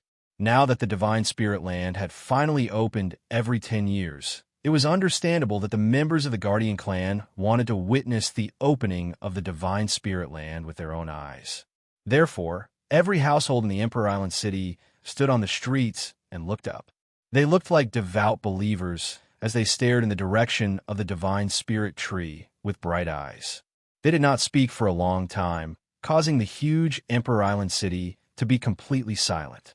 The members of the Guardian clan and the imperial family of the three empires who lived under the Divine Spirit tree made some preparations before they made their way to the Divine Spirit tree. Those who lived under the canopy of the Guardian tree would see people flying out of windows, doors, and other exits in the buildings where the royal families of the three empires and the Guardian clans lived since the dawn. As the ripples spread out, numerous figures carrying battle aura and demonic energy shot out with the Guardian tree as their destination. For a time, the area under the canopy of the Divine Spirit tree was filled with figures flying out of the canopy. And this scene continued for a long time. Standing by the window, Duan Ling Tian looked at the figures flying toward the Divine Spirit tree. Wuyan could not help but shake his head and laugh. So anxious? It's not like the Divine Spirit Land will run away. As soon as Wuyan laughed, a cold voice reverberated behind him. You only have a chance to enter the place of gods once every 10 years. This is an extremely rare opportunity for some of the older generation. As for the younger generation, this is their first time entering the place of gods. It's only natural that they would be anxious hearing this. Wuyan grinned. He turned around and he saw Sylph's icy blue figure standing in front of him. Wuyan looked at Sylph and said, "Then why don't you look worried at all? It's just his personality." Sylph glanced at Wuyan. "But it's about time to depart. I'm fine with it." Shrugging his shoulders indifferently, Wuyan rolled his eyes. A mischievous smile appeared on his face. "Our beautiful princess, Sylph, do you want to try flying in the sky?" Flying in the sky? Before Sylph could react, Wuyan grabbed her waist and pulled her into his embrace. Sylph was startled, but she quickly calmed down. He frowned and looked at Wuyan. "What are you doing?" Wuyan chuckled when he saw Sylph frowning at him with a frosty expression, because he saw that on that ice-cold face, within that pair of ice-blue eyes, there was a trace of uncontrollable panic that could not be suppressed. "Fine. I'm just letting you try flying in the sky." Wuyan suppressed his urge to tease Sylph. He turned around and flew out of the window with Sylph in his arms. Sylph felt a gentle breeze caressing her face as she looked down at the flying figures below. She was a little surprised. Flying in the sky. That's something only demigods can do. Of course, only demigods can fly in the sky. The Spalier world has a special flying spell. It's so rare that even a member of the imperial family like Sylph doesn't know how to do it. Sylph raised her head and stared at the smiling face. She sighed. She sighed and said, "You really know how to surprise people." "That's great." Wuyan laughed heartily. Life might be boring, but sometimes it's not boring when it's full of surprises. Sylph's lips curled into an unnoticeable smile. It added a bit of liveliness to her cold expression. Her beautiful face became even more breathtaking when she smiled. It's a pity that none of them, including Wuyan, had the fortune to witness this scene. The platform under the Guardian tree.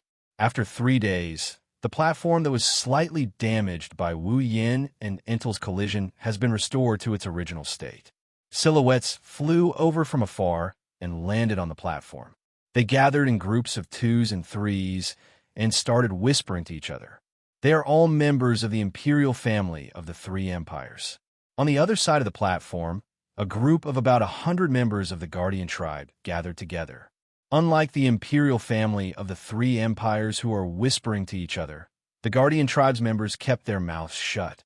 The atmosphere around them was heavy. Their gazes were fixed on the center of the platform with a hint of yearning in their eyes. No, it was not only the members of the Guardian clan. Although the members of the royal families of the three empires were whispering to each other, They would occasionally turn their gazes to the center at the front of the platform. Their eyes were also filled with yearning, as if they were looking forward to something. That's because there's a new platform at the center of the platform. The platform is about 10 meters tall and has 2 levels. The first level is about 5 meters tall, and there are 5 seats on it. The second level is at the top of the platform. There are also seats on it, but there are only 3 of them. It's obvious that the 8 seats on the platform are reserved for those with special status. The 3 seats at the top are still empty. However, for the 5 seats in the middle are already occupied. Intel, Kate, Guda, Wuxia. They are the Guardian Tribe's patriarch and the 3 emperors. As for the last seat, no one has taken it yet. Many people on the platform looked at the empty seat with confusion in their eyes. Could it be that there's someone on Emperor Island whose status is comparable to the Guardian Tribe's patriarch and the 3 emperors? Everyone at the scene was guessing the identity of that person in their hearts. The members of the royal families of the 3 empires were discussing it because of this matter. As for the members of the Guardian clan, although they did not discuss it, their faces were filled with undisguised doubts. As time passed, more and more people gathered on the platform. The number of people flying towards the platform gradually decreased. When Wu Yin arrived above the platform with Sylph in his arms, there were only a few people flying toward the platform. As if they sensed something, Intel, Kate, Guda, and Wuxia stopped chatting and looked up. When they saw Wu Yin floating in the air, they were stunned for a moment. They smiled bitterly and came to the same conclusion as Sylph. What a guy who keeps on giving us surprises. Seeing the 4 Type 9 powerhouses looking up, the rest of the crowd also lifted their heads and looked up. The moment they did, the entire place went silent for 2 to 3 seconds before a commotion broke out. Flying. That person can fly. Flying? Is he a demigod? Impossible. He must be using some kind of flying magic. Yes, that's right. Everyone on the platform pointed at Wu Yin. They didn't even try to hide their shock. Slowly, they began to recognize Wu Yin's identity. They were even more shocked. This was especially true for the Guardians. They looked at each other with jealousy and hatred in their eyes. Magic with the ability to fly was extremely rare. Now that they saw Wu Yin using such a rare magic, it's only natural that they wouldn't be in a good mood given their hatred for Wu Yin. However, they didn't know that what they should be jealous of is yet to come. My young friend Wu Yin. Intel, who was sitting in the middle of the 5 seats on the platform, stood up and smiled at Wu Yin, who is still in midair. Since you're here, please take a seat. As soon as the word, "take your seat," spread out, everyone on the platform trembled and their faces were filled with shock.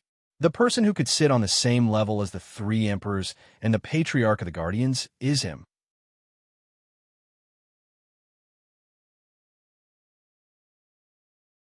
Chapter 1069. Everyone looked at each other before glancing at Intel, who was standing up with a big smile on his face. For a moment, no one could say a word. Even Wu Yin was shocked by Intel's words. Sylph, on the other hand, seemed to have guessed something and spoke to Wu Yin. Since Patriarch Intel has said so, you should take a seat. Huh? Wu Yin didn't understand what was going on, but he still looked at Sylph. What about you? Me? Sylph shook her head. I don't have the qualifications. Sylph gently let go of Wu Yin's embrace. Her slender body floated down like a feather and landed on the platform with a surge of mana. She stood in the seats of the 3 royals. Wu Yin pursed his lips as he looked at Sylph. Even though she was surrounded by the crowd, her presence was still undeniable. Wu Yin wanted to land on the stage as well. However, there was someone who couldn't bear to see this. Father. Intel, who was standing at the head of the Guardian clan, quickly stood up and called out, "Father, this doesn't make sense." Wu Yin, who was about to descend to the platform, froze. Intel, on the other hand, seemed to have expected this. He glanced at Intel indifferently, as if he wasn't his own son. What's wrong with this? Ins did not mind. He also knew that his father was very strict, even more so in public. Thus, he did not waste any more time and directly spoke his mind. You are the patriarch of the Guardian clan. The 3 majesties are the emperors of the 3 empires. It's reasonable for you to take a seat, but Intel pointed at Wu Yin as if he had forgotten how terrifying Wu Yin was. He's just the fiancé of an imperial princess. How can he be on the same level as you and the three majesties? That's right. That's right. The Guardian clan chimed in. Look at their indignant expressions. They're obviously not convinced. How could the Guardian clan be convinced that the position that they yearn for belonged to their enemy during this period of time? Wu Yin also looked at Intel. He didn't care about the clamoring of the trash. He also wants to know why he was given a seat on the platform. Status? Intel shook his head and laughed mockingly at Intel's question. If you don't have strength, you won't have status. If you have strength, you don't have to worry about status. His words caused the members of the Guardian clan, who were clamoring, to freeze on the spot. Intel's intimidating gaze swept across the members of the Guardian clan. Anyone who met Intel's gaze felt their heart skip a beat as they hurriedly lowered their heads. Only when all the members of the Guardian clan had lowered their heads did Intel nod and slowly open his mouth. Wu Yin, you have strength on the same level as me and the three majesties. As a rank 9 expert, how can you not be qualified to sit on the same level as us? If you have the strength of a rank 9 expert today, you can also sit on the platform. The Guardian clan members looked at each other. They were all speechless at Wu Yin, including Intel, who was clenching his fists. Intel sighed when he saw his clansmen speechless at Wu Yin. He waved his hand disinterestedly and looked at Wu Yin again. Therefore, little friend Wu Yin, please take a seat. You have the right to do so. Hearing this, the platform fell into silence. In the air, Wu Yin smiled helplessly. He didn't expect that he would receive such treatment because of his strength, but that's right. In the Spalier world, the strong are respected. If you have strength, you don't have to worry about status. For people at the level of Intel, Carter, Gida, and Wea, status had long since become a symbol.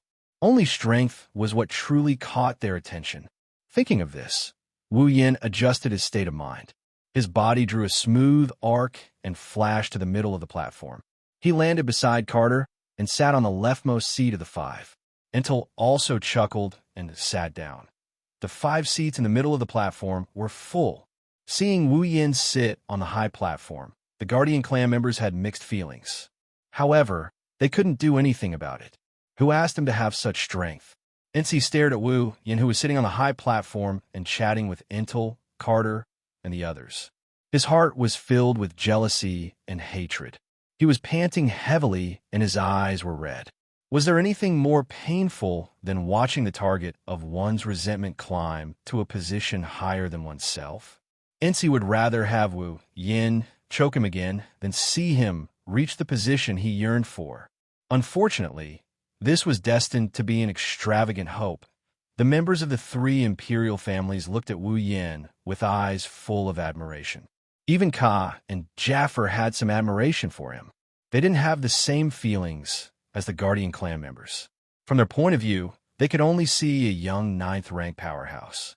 He was a super genius who could stand on equal footing with the 3 emperors and the Guardian clan's patriarch. How could they not look up to such a person? The older members of the royal family are still fine, but the younger ones are looking at Wu Yin with eyes full of admiration. Most of the young princesses are also looking at him with eyes full of admiration. However, when they thought about how the person they admired is Sylph's fiancé, they couldn't help but look at her with jealousy. Rena was the only one with a face full of displeasure. She kept grumbling. It doesn't matter what the people below the platform think. The fact is that Wu Yin is on equal footing with the 3 emperors and the Guardian clan's patriarch. They believe that after this incident in the domain of gods, the name Wu Yin will spread throughout the Spalier world. From the mouths of the imperial families of the 3 empires, Wu Yin had a helpless expression on his face when he realized this. Humans are afraid of fame, and pigs are afraid of fattening up. Back in the Sword and Saber God domain, he still remembers everything he went through in the world of swords and sabers. He doesn't want to be in the limelight again. Of course, on the surface, Wu Yin didn't show anything other than a little helplessness. He chatted happily with Intel, Carter, Guda, and Wea. Although they're chatting happily, it's just Wu Yin asking about the domain of gods. Could it be that the opening point of the land of gods is on this platform? Wu Yin asked curiously. Unlike the imperial family and the guardian clan, Wu Yin doesn't know much about the domain of gods. The one who answered Wu Yin was Carter. He smiled and said, "The domain of gods is bigger than the Emperor Island formed by the Guardian Tree. In fact, it's several times bigger than the Emperor Island. How could it be open here? Then why are we gathering here?" Wu Yin was even more confused after hearing Carter's words. Shouldn't we go to the land of gods to gather? Or is there going to be an airship coming to take us there? This. Carter, Guda, Wea, and Intel looked at each other and said helplessly, "Well, it's too troublesome to explain. Anyway, just keep watching. I'm sure you'll be shocked." Fine. Wu Yin sighed, and he didn't ask any more questions. At this moment, whoosh, suddenly a gust of wind blew, like a tornado descending from the sky. From top to bottom, it smashed onto the stage without any explanation. The sudden gust of wind caused many people to cry out in alarm. The surrounding area was instantly filled with cries of panic. Intel, Carter, Guda, and Wea, on the other hand, had solemn expressions. They stood up, turned around, and faced the top of the high platform. Wu Yin narrowed his eyes as if he sensed something. He stood up from his seat and faced the top of the platform. At the same time, the gust of wind gathered at the top of the platform and suddenly dissipated. In the next moment, 3 silhouettes appeared there.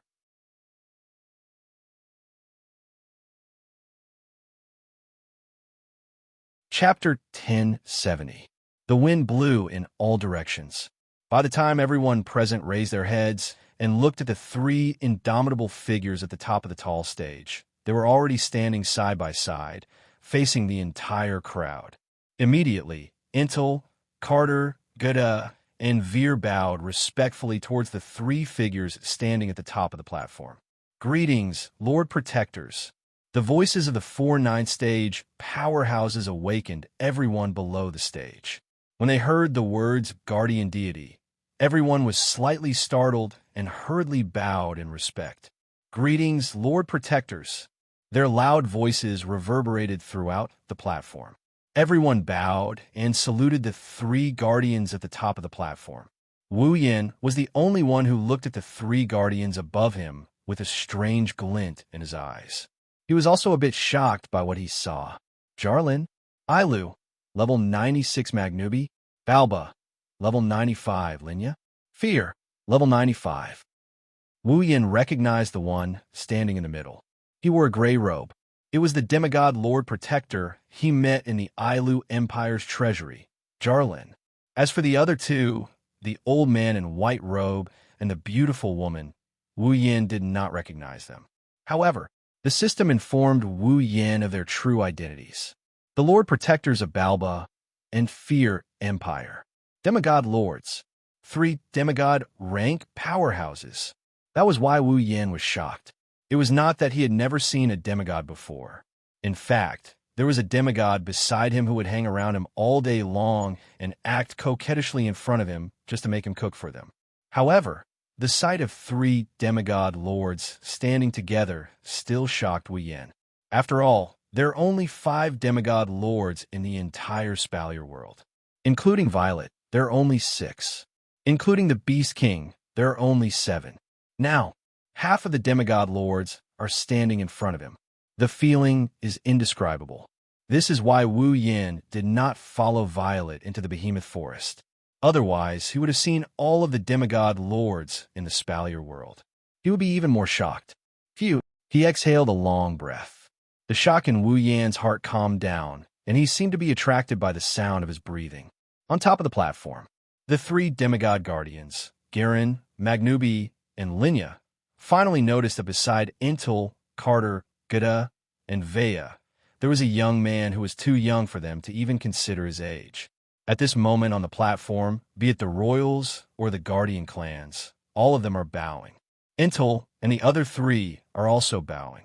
Only Wu Yin is standing straight. Not only is he not bowing, he's even exhaling. This is a very disrespectful act. Wu Yin stood out like a sore thumb. Until Kate, Guda, and Wei panicked. Below the stage, Sylph's pupils shrunk. The imperial family members of the three empires were also shocked. On the other hand, the guardians were gloating. Enel even had a look of ecstasy on his face. He laughed coldly. How dare Wu Yin act so rudely in front of a demigod protector? Even if he doesn't die, he won't have a good time. Magnubi and Linya frowned.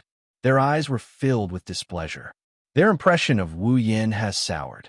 Garen was the only one who laughed out loud when he saw the person in question was Wu Yin. Wu Yin, little guy, we meet again. Everyone was stunned when they saw the Patronus greeting Wu Yin with a smile on her face. Wu Yin? Magnubi and Linya flinched for a bit before they recalled something, and they looked at Wu Yin in surprise. He's Wu Yin? Wu Yin scratched his cheeks, and he started mumbling to himself after being stared at by the three demigod guardians. Why do they know me? Am I famous? Wu Yin put on a smile as he looked at the three guardian deities on top of the platform. Greetings, Baruba and Fea Empire's protectors. Old Mr. Jarlin, you're still as spirited as ever. Hearing this, Jarlin laughed out loud. I'm not exactly spirited. It's just that the realm of gods opens once every 10 years. It's a rare opportunity. I'm in a good mood because I can enter it again. Jarlin turned to Wu Yin and said with a smile, but I didn't expect you to be here as well. Little guy, you sure know how to hide your intentions. Wu Yin awkwardly turned his head away and said in a resentful tone, I'm sorry to have embarrassed myself in front of you. Wu Yin paused for a bit before continuing. Since you know the purpose of my visit, why didn't you take back the Ring of Power? Wu Yin couldn't help but ask such a question. If the calamity that God Ailu spoke of really happens, then the entire Silveria world won't be able to escape. Under such circumstances, the so-called means to deal with disasters in the Ring of Power had become a treasure that could save the entire world. For the safety of Silveria, logically speaking, Garen and the others should have taken back the Ring of Power and entered the Divine Lands to search for the key to unlock the Ring of Power. Wasn't that the most logical thing to do? After all, a demigod powerhouse would have a higher chance of winning than a 9th-stage powerhouse, right? Furthermore, the Ring of Power was left behind by God Ailu. The Ailu Empire's royal family are Ailu's descendants. Isn't it best for them to carry out the mission left behind by their ancestors? Originally, Wu Yin wanted to throw the Ring of Power to them while he went to the realm of gods to check it out. As for the mission of saving the world, it's better to leave it to someone else. Up until now, there hasn't been a single mention of the Ring of Power, let alone a request to take it back. Wu Yin is puzzled. Is no one willing to believe my words? Do they think I made up the story about the disaster?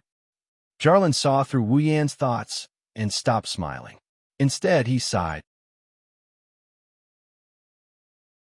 Originally, I wanted to take the Ring of Power into the realm of gods and search for the key to unlock it. But after some thought, I gave up on that idea. Huh? Wu Yin was shocked. Why?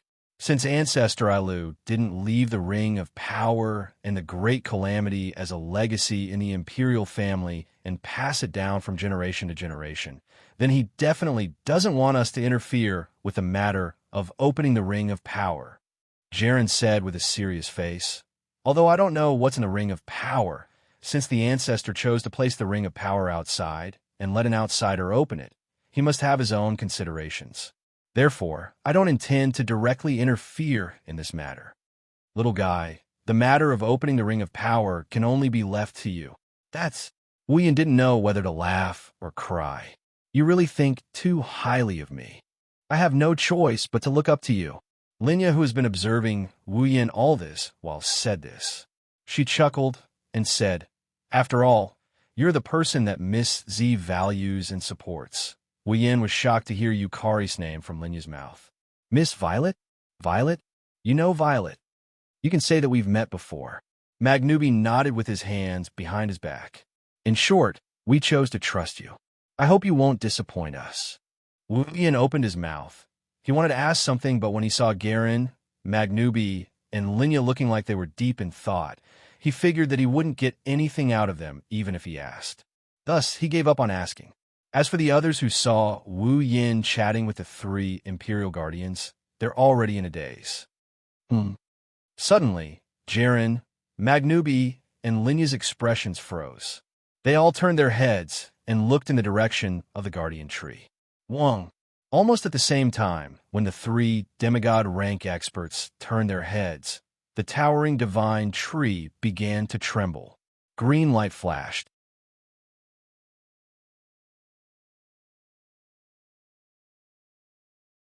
Chapter 1071. It's here, it's here. The Guardian Tree is glowing. The domain of gods is open. Seeing the gentle green light emitted by the Guardian Tree, the older generation all cried out in surprise and told the younger generation what was going on. However, after hearing the voices of the older generation, the younger generation who came for the first time became even more puzzled. The domain of gods is open? Where is it? Where is it? I don't see it. Some of the younger generation looked around in an attempt to find the place of God's spirits. Some closed their eyes and used their senses to sense where the place of God's spirits was. However, in the end, none of them were able to find the place of God's spirits. Didn't they say the domain of gods was open? Where is it then? The younger generation looked at each other with confusion written all over their faces. This caused the older generation to laugh out loud. It seemed like the older generation was teasing the younger generation. Only those with higher status who more or less knew about the place of God did not participate in this. Their eyes were fixed on a guardian divine tree, which was emitting green light. Their faces were full of seriousness. Wuyan didn't know how the domain of gods was opened or how it existed. However, he could clearly sense that an extremely strong spatial ripple was constantly twisting on the trunk of the guardian tree, which was emitting a soft green light. Wu Yin and the others watched as the space in front of the guardian tree started warping. The green dots looked like they were tossed into a pool of water. They turned into green ripples that rippled outwards. What is that? Many people from the younger generation looked at this scene in astonishment. Even those from the older generation were surprised. Everyone present had different expressions on their faces. The space that was rippling with green ripples gradually became distorted. Then it began to expand rapidly. Numerous tiny green light spots suddenly condensed in the slanted space. Immediately after, a buzzing sound like an explosion resounded. The entire area was covered in green light. Everyone, including Wu Yin, raised their arms. They covered their faces. It blocked this part of the glare. Only Jarlin, Magnubi, and Linya, the three demigod rankers, remained calm as they stared ahead under the strong light. They didn't look away. A few minutes later, the light dimmed. People tried to suppress their racing heartbeats. They opened their eyes and looked forward. Then they saw a scene. There was a large hole in the void. That was the only way to describe it. Seeing a hole in the void with their own eyes, the youngsters who saw it for the first time were all stunned. Wu Yin was also a bit surprised, but it only lasted for a split second. Looking at the hole, Wu Yin finally understood why someone said that the place of gods was opening. He was afraid that the hole in the void was either the entrance to an independent space, or it was just like Violet's Gap, a passage directly opened in space. Entel's voice confirmed Wu Yan's suspicions. This is the passageway to the place of gods. Entel didn't look back.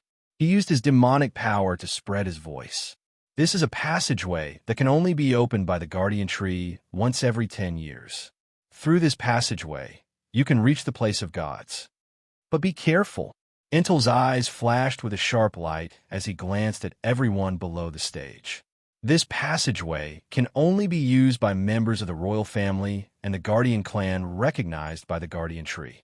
If anyone else tries to trespass, they will be lost in the endless void and will never be able to return. Many people involuntarily gulped when they heard that. Their gazes towards the spatial tunnel slowly became a little fearful. No one wanted to suddenly get lost in the endless void, right? Even if they were qualified to enter the passageway. Wu Yan, on the other hand, was relieved. If they were only lost in the void, he had a way to return. For example, he could use a return scroll or enter Eucharis Red Jade mode to open the spatial rift and return. However, this threat was negligible to him. The moment Enel's words left his mouth, the 3 demigod-rank guardians abruptly shot out, turned into 3 streaks of light, and charged into the hole. "Everyone, enter on your own," Intel said after seeing the 3 demigods enter the passageway. He then looked at Wu Yin and the others. "Your Majesties, little friend Wu Yin, let's move out as well." Wu Yin, Carter, Guda, and Weia looked at each other and nodded. They flew into the passageway as well. After the demigods and Tier 9 powerhouses entered the passageway, Sylph, Kaya, and Jaffer also led the 3 demigods into the passageway. Ines also led the guardians to follow. After everyone entered the spatial tunnel, the guardian tree trembled again. The hole in the void also trembled and slowly closed up. On the platform, there was dead silence. Wu Yin felt his vision blurring for a second. When he regained his vision, the scene before him had changed drastically. The ground beneath his feet was a green slate, and the surroundings were filled with green light. Tree roots that were comparable to mountain peaks were like churning dragons, either spiraling up or spreading out in all directions. They were scattered in all directions, and one couldn't see the end of it at a glance. In the sky far away, there was a semicircular barrier made of fluorescent light covering the area. Outside the semicircular barrier, there were fishes swimming in the water. Seawater. Wu Yan's expression changed drastically when he saw the scene in front of him. In the end, his expression turned into one of extreme shock. He wasn't the only one.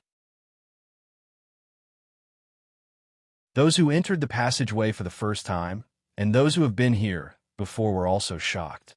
They couldn't react for a long time. How could there be such a miraculous scene in the world? This is the base of the guardian tree's roots. Intel, Carter, Guda, and Veer, who had long expected such a reaction, shook their heads and pointed at the roots that were as tall as mountains. These roots are the roots of the guardian tree. Everyone was shocked when they heard this. Although he knew that the guardian divine tree was huge, he didn't expect a single root to be as big as a mountain. This guardian divine tree was so huge that there was no end to it. Moreover, this was the base of the guardian tree's roots. Wasn't the base of the guardian tree supposed to be at the bottom of the ocean? Wu Yin looked at his surroundings. He looked at the semicircular barrier above him and the fishes and water outside. His lips trembled as he asked in a trembling voice, "Could this be the bottom of the ocean?" This. Everyone's expression froze. Intel and the other 3 smiled and spoke at the same time. "That's right. This is the bottom of the ocean." After saying that, Intel and the 3 emperors pointed their fingers to the front again, ignoring everyone's change in expression. "And that place is the land of gods." Everyone immediately looked in front of them. Not long after, a majestic palace appeared in front of them. It was located at the center of 4 towering tree roots that were even larger than the other tree roots. Looking at the majestic palace, Wu Yin didn't know how the others felt. However, he felt a surge of excitement in his heart. A palace in the deep ocean? What land of gods? That's obviously the Dragon Palace. The land of gods is protected by the guardian tree.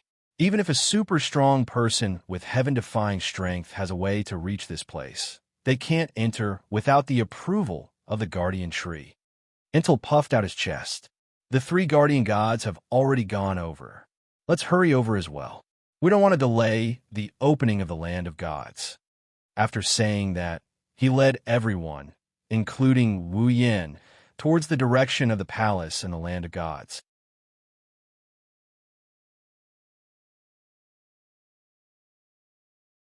Chapter 1072. This is the bottom of the sea, 10,000 meters below the surface. The gentle ripples were like the halo of a magic lamp, gently brushing past the bodies in the deep sea. The ripples reverberated one by one. Being in the pervasive seawater, the space here was abnormally moving. It was extremely realistic, making people feel like they were in a dream, unable to extricate themselves. The coiling dragon-like tree roots twisted back and forth into various shapes, emitting a suffocating sense of existence in the deep sea. Vaguely, there seemed to be a majestic palace in that extreme green color. Under the gentle ripples and halos of the water, it seemed to be illusory, yet real at the same time. It's like the mythical dragon palace. 3 figures stood in front of the majestic palace. They looked up at it with excitement in their eyes. Jiren, Maganubi, and Linya have been here more than once or twice. They've also entered the domain of gods more than once. They've even obtained the opportunity to ascend to demigod rank. However, every time they look at the palace in the depths of the sea, they can't help but feel excited. Along with the excitement, there's also a strong sense of pride. This is a miracle left behind by their ancestors. That's right, it's a miracle. Only a true god-rank powerhouse can build a palace like this in the depths of the sea. Only a true god-level expert would be able to get his descendants to come here and pay homage to this palace. Now that there are no longer any god-rank powerhouses, this is a miracle. In the distance, tiny figures compared to the roots and palaces of the divine tree flew over. They stood behind the 3 divine protectors and looked up at the luxurious palaces. Their minds were instantly drawn in, and they all fell into a daze. So this is the domain of gods? Wu Yin was the first to react. He took a deep breath of fresh air. There's a hint of curiosity in his eyes. This is the first time he breathed in fresh air at the bottom of the sea. It's also my first time seeing the real domain of gods. Sylph, who came to Wu Yan's side, also reacted. However, her beautiful blue eyes were still filled with uncontrollable ripples. I've heard about the wonders of the domain of gods from my father, but after seeing it with my own eyes, I realized that my view of the domain of gods was too ordinary. Yes, now that they've seen the domain of gods in its entirety, they can only sigh at how ordinary their view of the domain of gods is. That's why the domain of gods is called a miracle.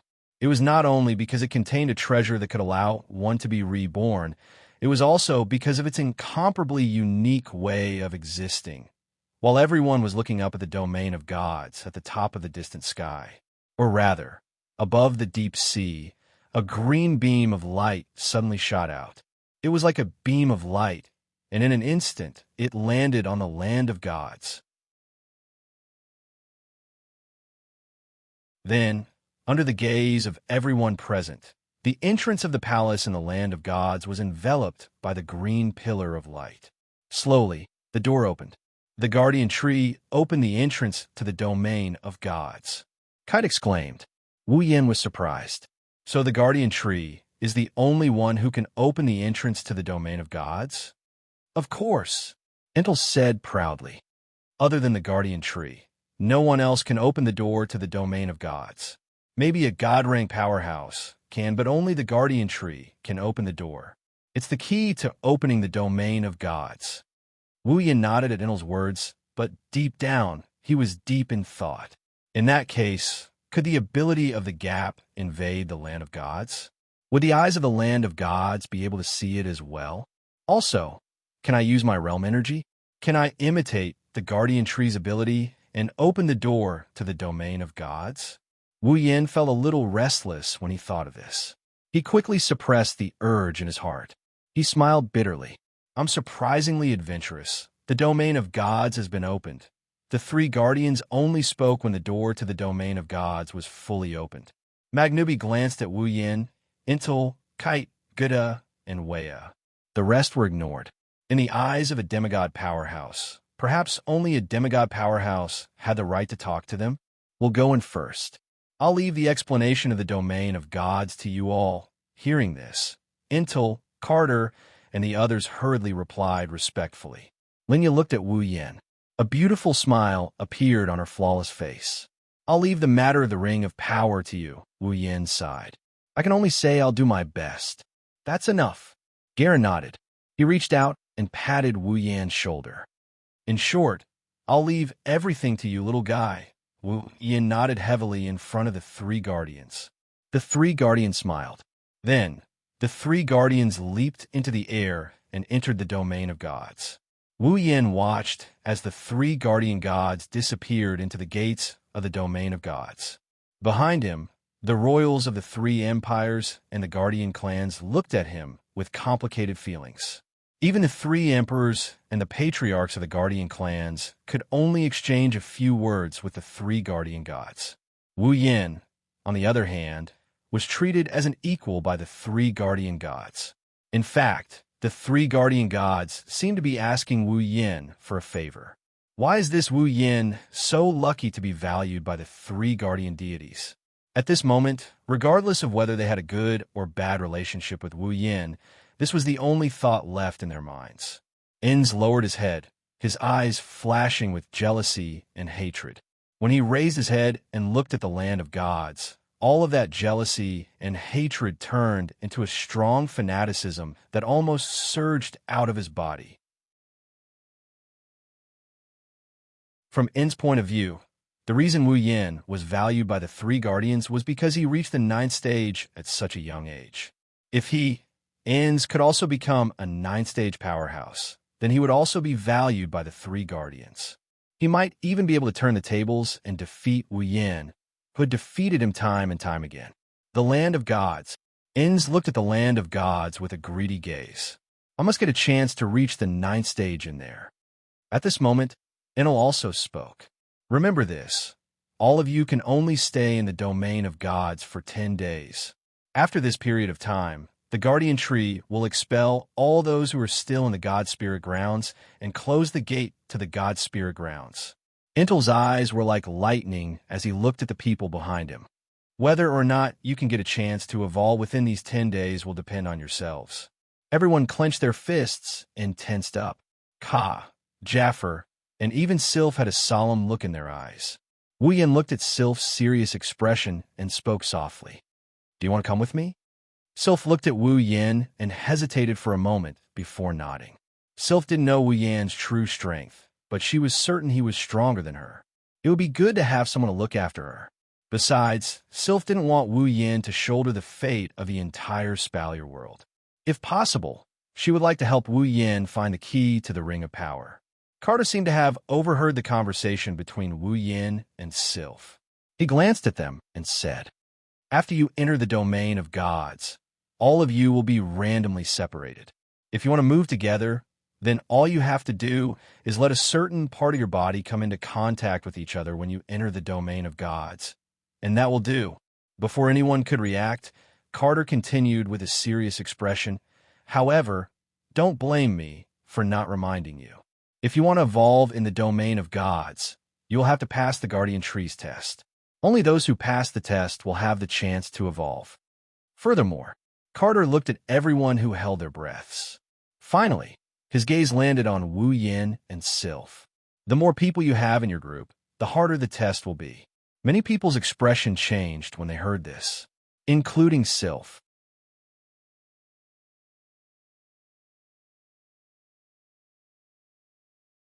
Chapter 1073. The more people you have in your group, the harder the test will be. Kite's words caused quite a number of people, who had been planning to rely on their numbers to pass, to become confused. Their faces were filled with struggle as they looked at each other. It's not just that the more people you have in your group, the harder the test will be. Way aside, the higher the tier, the harder the test will be. When a low-level person and a high-level person work together, the difficulty will increase according to the opponent's strength. Gooda reminded coldly. Everyone's chances are equal. The Guardian Trees test for everyone is absolutely equal. Intel shook his head.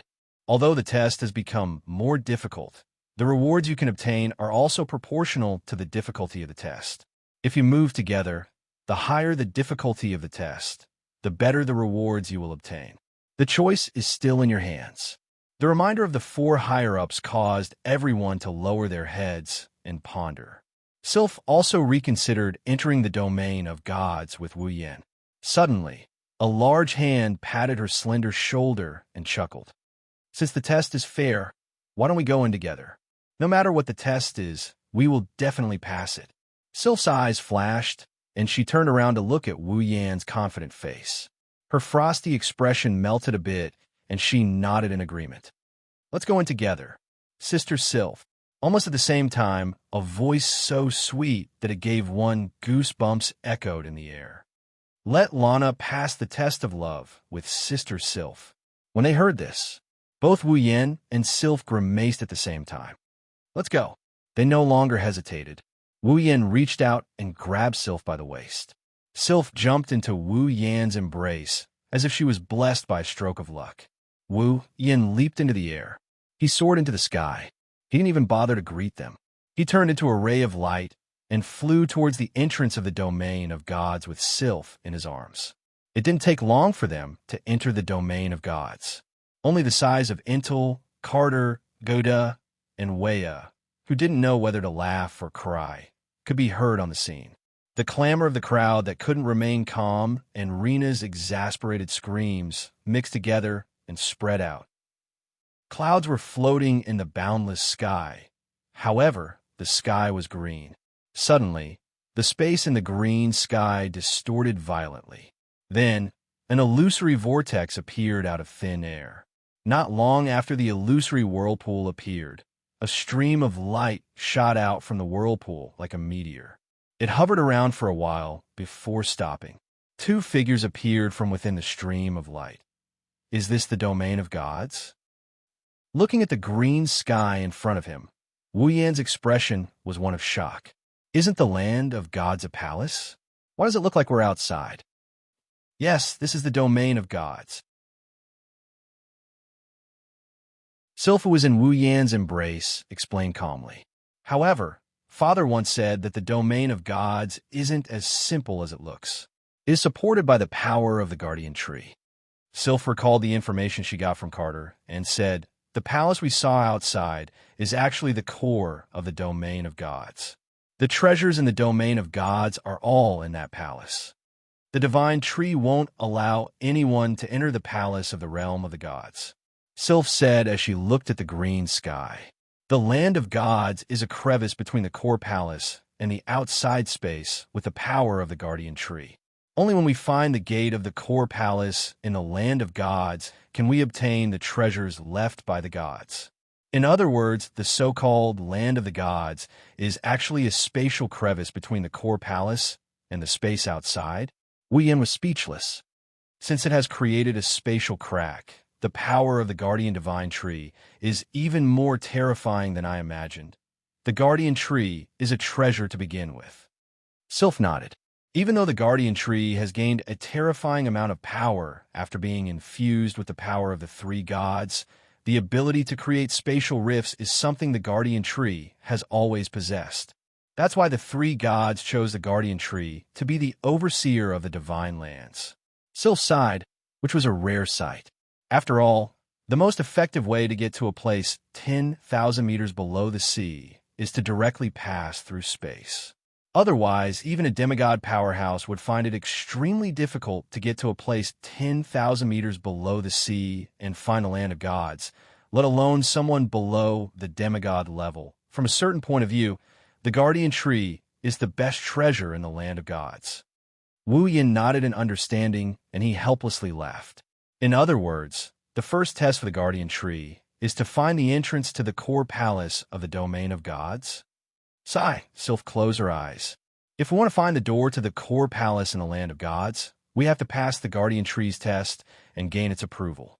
Only then will the guardian tree show us the door to the core palace. Perhaps finding the entrance to the core palace of the place of gods is the final test for the guardian divine tree. Who knows? You're right. Shaking his head with a bitter smile, Wu Yin pulled himself together. If that's the case, let's explore the domain of gods. Sylph nodded and agreed to Wu Yan's suggestion. However, before they could make a move, a strange phenomenon occurred. Wu Yin, who was hovering in the air, suddenly felt the flying spell he cast disappear along with his mana. Wah! Wu Yin was shocked. While he was stunned, his body tilted and he fell down. The sudden change caused the two people involved to be unable to react in time. By the time they regained their senses, the ground was already only about 10 meters away from them. Wu Yin didn't have time to think about what happened. He tightened his grip on Sylph's slender waist and turned around so that he could cushion the fall. Alas, what Wu Yin is doing is pointless. The reason for that was because below them was not solid ground.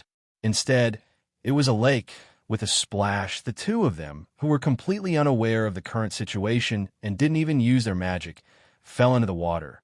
Not sure if it's because of the sky. The lake is also green in color. Ripples spread out from the surface of the lake, and it didn't take long for the lake to calm down. Wu Yan's head popped out from the center of the ripples, and he spat out a mouthful of water like a duck before he started retching. Cough, cough. What kind of water is this? It's so disgusting. It's worse than Sanlu's milk powder. Coughing a few times, Wu Yan grimaced, and his expression tightened. Where's Sylph? Wu Yan scanned the lake and didn't see Sylph anywhere. He couldn't help but feel nervous. Don't tell me she doesn't know how to swim. The more Wu Yan thought about it, the more likely it was. He quickly took a deep breath and dove into the lake. The water in the lake was very clear. Because of the jade-like luster, the visibility was also much clearer. It obviously looked very beautiful, but who would have thought that this water was even worse than the water used to wash feet? Wu Yan didn't want to taste it again after tasting it once. He held his breath and scanned the lake, trying to find Sylph. The lake is surprisingly big. There aren't any fishes or shrimps in the water, but it's very spacious. Wu Yan swam through half of the lake, and he couldn't even catch a glimpse of Sylph's clothes. This made him more and more impatient. Sylph was a Tier 8 powerhouse. If a Tier 8 powerhouse drowned in the lake, he would become famous. Fortunately, just as Wu Yan was about to evaporate the lake, a faint figure appeared in front of him. Her eyes were closed, and her long blue hair fluttered in the water as she sank deeper into the lake. Who else could it be but Sylph? Wu Yan's eyes lit up with joy. He quickly swam over.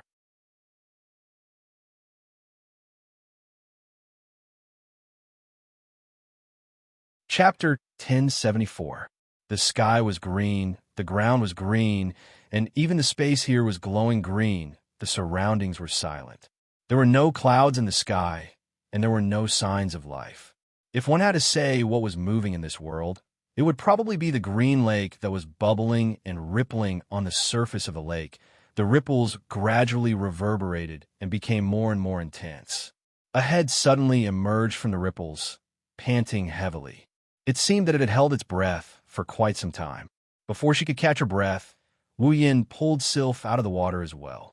He carried her soft body and swam towards the shore. Sylph! Sylph! He let Sylph lie down on the ground. Her eyes were closed and her body was drenched. Her face was expressionless and her breathing was barely discernible. Wu Yan quickly patted her cheeks. Hey, don't scare me. I don't believe a Tier 8 powerhouse would drown because she can't swim. You can't scare me. With a forced smile on his face, Wu Yan forced himself to laugh out loud. His guilty laughter reverberated around the room, causing the atmosphere to become a bit heavy. Wu Yan checked Sylph's nose. She's still breathing. Wu Yan sighed in relief. He looked at her face that was covered in water droplets, and he sighed after a bit of hesitation. Forget it. It's not like I haven't kissed you before. Wu Yan gulped as he lifted Sylph's chin, and he brought her lips closer to his. Last time, you forced a kiss on me. This time, I'll return the favor. I'm not going overboard, right? Wu Yan tried to comfort himself. Moreover, we are engaged. It's okay for us to kiss each other. After saying that, Li Yundong nodded. Wu Yan took a deep breath. His expression turned ferocious as he kissed Sylph's lips. A cold and soft sensation entered his mind. Wu Yan couldn't help but stick out his tongue. He licked her alluring red lips. However, it didn't take long. He then realized that this was not the time to do such a thing, so he passed the chi in his mouth over. After taking a few deep breaths, Sylph finally showed some reaction. Wu Yan was overjoyed. The next moment, Sylph stood up and coughed. She spat out a mouthful of lake water as she coughed. Wu Yan finally felt relieved. He hugged Sylph and patted her back. How are you? Are you okay?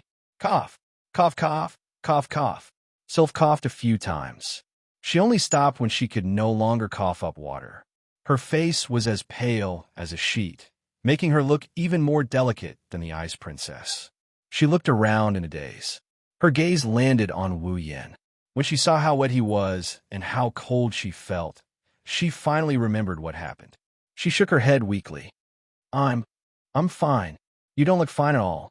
Wu Yin smiled bitterly when he saw Sylph's pale face. He wiped away the water droplets on her face. If you're not feeling well, it's best if you tell me. It'll be bad if something happens later. Sylph has never been treated like this before. She tilted her head awkwardly as she watched Wu Yin wipe away the water droplets on her face. Wu Yin spoke in a gentle tone while wiping away the water droplets on her face. I'm really fine. I just feel a little cold. Cold? Wu Yin didn't feel relieved when he heard Sylph. Instead, he was shocked. You're the Ice Princess. How can you feel cold? Indeed, Sylph is an expert in ice magic. She shouldn't feel cold. Sylph finally realized what she had just said. She was stunned for a moment, but the cold air that came from her wet clothes made her feel cold. This feeling couldn't be fake. She carefully checked her body. Suddenly, her expression changed. I can't use my mana. Huh? Wu Yin was shocked. He knew Sylph wasn't joking when she said that. He immediately tried to use his own mana. Mana surged like a tidal wave within his body. It's like a torrential river. Rumbling sounds could be heard as it flowed through his body. In the entire world of Silveria, Wu Yan's body is probably the only body that can contain this amount of mana. However, the mana that used to be so obedient is no longer under Wu Yan's control. The mana is still there, but he can't control it. Wu Yan's expression turned ugly. It seems like the reason why I fell was because I couldn't use my mana. Sylph nodded in agreement. Her expression wasn't as bad as Wu Yan's, but it's still a lot colder than usual. Wu Yin frowned as he looked at the green sky. Is there no way to use mana or combat Qi in the realm of gods? That's right. If that's the case, there's no way Father didn't mention it at all. Sylph refuted Wu Yan's guess, and she gave her own answer. However, Father said that every region in the place of gods has some rather troublesome restrictions.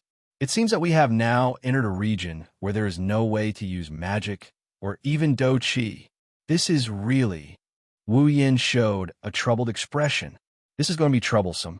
Without mana, Wu Yin will lose a lot of tricks up his sleeves. For example, the tactics in the 103,000 grimoires require magical power to perform. Without magical power, even if Wu Yin has a large number of tactics in his mind, he wouldn't be able to use any of them. Also, familiars that used mana as their bodies couldn't be released if the host lost their mana. In other words, Wu Yin can only use his superpowers and the peerless skills from infinite martial arts. Fortunately, the Gate of Babylon did not require the support of mana. The armaments inside could also be used, and the Red Jade mode could also be activated. This was good news. Even so, Wu Yin's strength has decreased by a lot. Previously, Wu Yin was able to challenge those who were stronger than him. Now, he can only fight at the level of a Tier 9 mid-tier. He can even fight at the level of a Tier 9 mid-tier if he summons his familiars. But now, he can only fight at the level of a Tier 9 mid-tier. Sylph's situation is even worse. All her strength is in magic. She can't use her mana. How is she different from a normal person? It's no wonder Sylph felt cold, even though she's an expert in ice magic. We have to leave this place as soon as possible. Sylph tightened her arms around her body. She looked at Wu Yin with a grim expression. Otherwise, we won't be able to deal with anything without mana. But can you still walk in your current state? Wu Yin shook his head when he saw Sylph shivering. Her face is getting paler and paler. I don't think you can walk in your current state. Hold on. Carry me and leave. Sylph said without hesitation. We'll be fine once we get out of this place. We don't even know how big this place is. Wu Yin objected. I'm afraid you'll fall sick before we even get out of here. Even if you can use your mana, you'll be weak by then. Sylph lowered her head when she heard this. Wu Yin softened his voice. You have to adjust your condition to be able to deal with what's coming next. Otherwise, it'll be too late to regret if you lose your loot in the domain of gods. But, Sylph said with a troubled expression, what if an enemy appears? You don't have to worry about that. Wu Yin smiled. I might not be able to use my mana, but I have a few combat techniques that don't require mana or impetus. I should be able to bring out the strength of a Tier 9 fighter without a problem. Sylph loosened her tense expression. Wu Yin laughed out loud at her response. Anyway, let's take off your clothes first.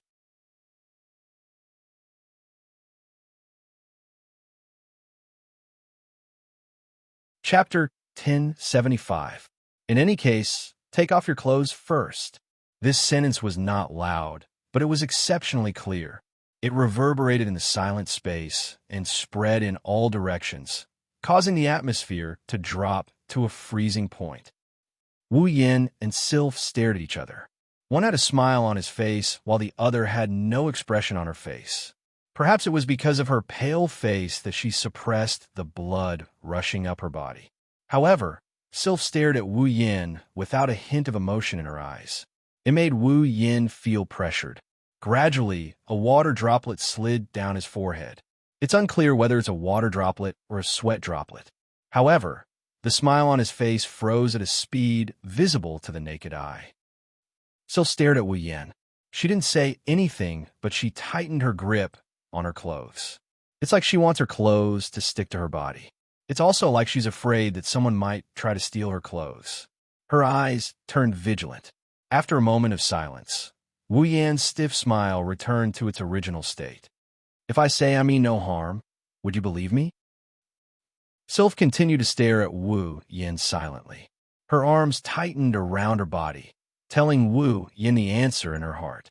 The smile on Wu Yan's face disappeared. He lowered his head and distanced himself from Sylph. I'll turn around. Hurry up and change out of those wet clothes finished. Wu Yin wanted to turn around, but Sylph's sudden words froze him in place. Where's the change of clothes? Once again, the scene returned to its silent state. Wu Yin and Sylph looked at each other without speaking. The atmosphere around them was getting colder and colder. If someone were to appear here right now, they would probably, even if someone were to appear here, they would still be in such an atmosphere. They wouldn't dare to move, right? After a long time, Wu Yin took a deep breath. He hesitated for a moment before asking, could it be you didn't bring a change of clothes? Sylph didn't answer him directly. She said indifferently, I came to the domain of gods. The meaning behind Sylph's words was clear. They came to the land of gods to search for opportunities to transform themselves, not to go on an outing or stay in a hotel. He rubbed his forehead. Wu Yin smiled bitterly. I didn't expect that the moment I entered the place of gods, there would be so many small troubles instead of big ones. Sylph's face turned paler and paler as time went by. Her body trembled more and more violently. If this drags on, Sylph will catch a cold and have fever. Sigh. He sighed with a headache. Wu Yin waved his hand as if he's about to explode. Since you're my fiancé, you could take your clothes off.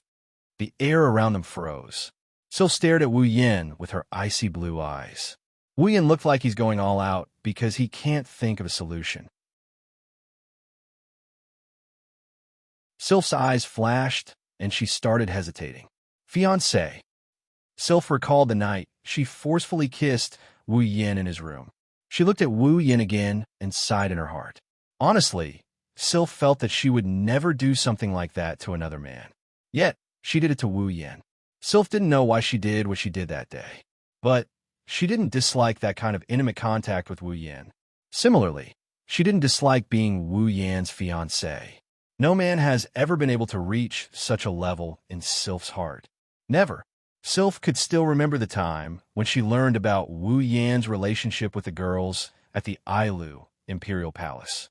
She made a decision after learning about the relationship between Wu Yin and the girls around him. She would first get engaged and spend some time with him. If she realized that he wasn't suitable for her, she would annul the engagement. If they were suitable, she wouldn't mind serving Wu Yin with the girls around him. Memories of her time with Wu Yin flashed through Sylph's mind. Sylph understood what Wu Yin is trying to do. Let's not talk about whether or not they're suitable for each other. Wu Yin is the best person of the opposite sex that she's gotten along with at this stage. Besides, Wu Yin hugged Sylph and gave her first kiss to Wu Yin. She rarely touched Sylph's body except when she was bathing in the shower. She tightened her grip on her clothes. She looked up at Wu Yin, who had a troubled expression on his face. Sylph sighed in her heart. If that's the case, I might as well acknowledge him. As the thought flashed through her mind, Sylph propped her trembling body up and stood up. "What the hell are you doing?" Wu Yin grumbled when he saw Sylph struggling to stand up. She looked like she could collapse at any moment. "You can tell me what's wrong. I'll help you." Before Wu Yin could finish his sentence, Sylph's next move stunned him. His eyes bulged out of their sockets, and his jaw dropped. He couldn't stay calm any longer. The clothes that were soaked in the lake water fell to the ground with a muffled thud. A small cloud of dust and water droplets rose from the ground. Following this muffled sound that was neither light nor heavy, it was as if some kind of chemical reaction had taken place. The same sound, along with the pieces of clothing that had fallen to the ground, reverberated in a rhythmic manner. When the last piece of clothing fell to the ground, Wu Yan's pupils dilated at the sight before him. Her skin, which was as white as a pearl, sparkled under the green sky. It was like a fresh gem with a trace of dazzling luster. Her two ivory thighs were trembling slightly. They were white and flawless, without a single flaw or pollution. She was a beautiful woman. She was a beautiful woman. Exposed to the air, her round breasts didn't seem to be affected by gravity. She stood there proudly, stealing the attention of the only spectator present. Droplets of water slid down her slender collarbone and fell to the ground along with her seductive curves. Wu Yan's heart was also touched by the sight of the water droplets. Wu Yan's mind went blank after witnessing Sylph take off her clothes and expose her most beautiful secret to him. Sylph's pale face flushed red under Wu Yan's intense gaze. However, this was the best she could do. At the same time, she lost all her strength as her beautiful body was exposed to Wu Yan's eyes. She slowly fell to the ground. Wu Yan snapped out his daze. He leaped forward and pulled Sylph's naked body into his embrace. Wu Yan's heart skipped a beat when he touched Sylph's body. He almost threw her away out of reflex. Wu Yan forced himself to calm down and looked at Sylph's condition. He opened his mouth, but no words came out. Sylph seemed to have used up all her energy to remove her clothes. She was panting slightly, and her face was filled with fatigue. "Let's find a more secluded place. Someone might come here." To say such a sentence in such a situation was simply ambiguous to the extreme.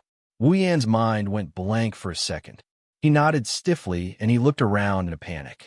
Then, he hugged Sylph's smooth body, and they entered a bush that was tall enough to cover the two of them. They arrived at a small clearing. With the cover of the reeds, Sylph's tense body relaxed a little. "Start a fire. You might have taken off your clothes, but you'll still be cold." Oh. Wu Yin stuttered in response. Still in a flustered state, he took out a tool that he exchanged from the system and used until now. He clumsily placed his hands on the ground and pressed a button on a certain spot. Whoosh! A warm bonfire started burning in a blink of an eye. Sylph finally stopped trembling. She sighed as she looked at Wu Yin, who still hasn't recovered from the shock of the situation. "Your clothes are wet too. Take them off." Wu Yin, who was still in the middle of processing his brain, froze again. When he heard this sentence, she could only nod her head in a daze.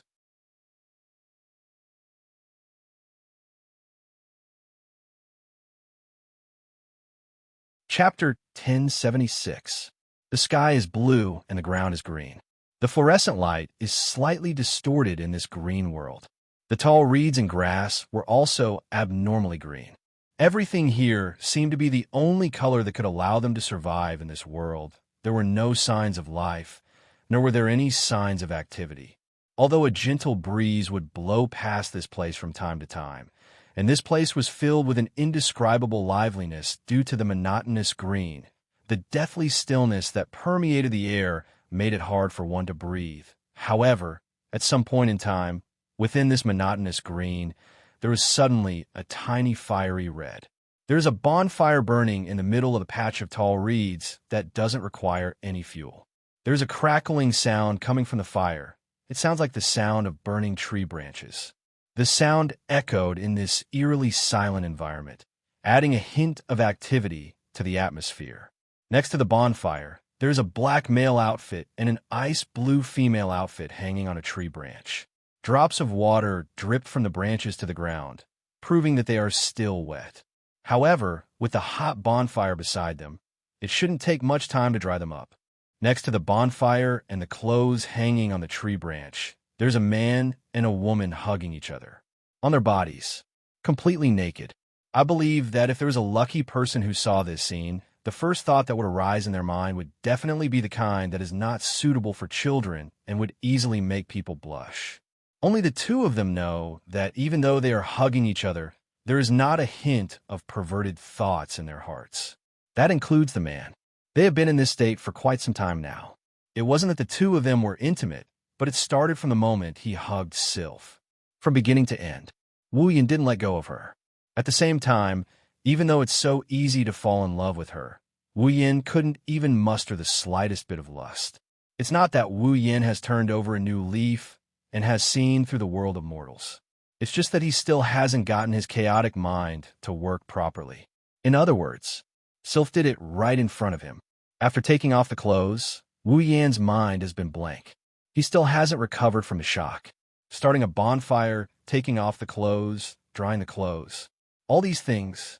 Wuyin did all of this under Sylph's instructions while he was still muddle-headed. While hugging Sylph's naked body, he couldn't help it. It's not that Wuyin is an idiot, or that he's too careless, or that his mental fortitude is too weak.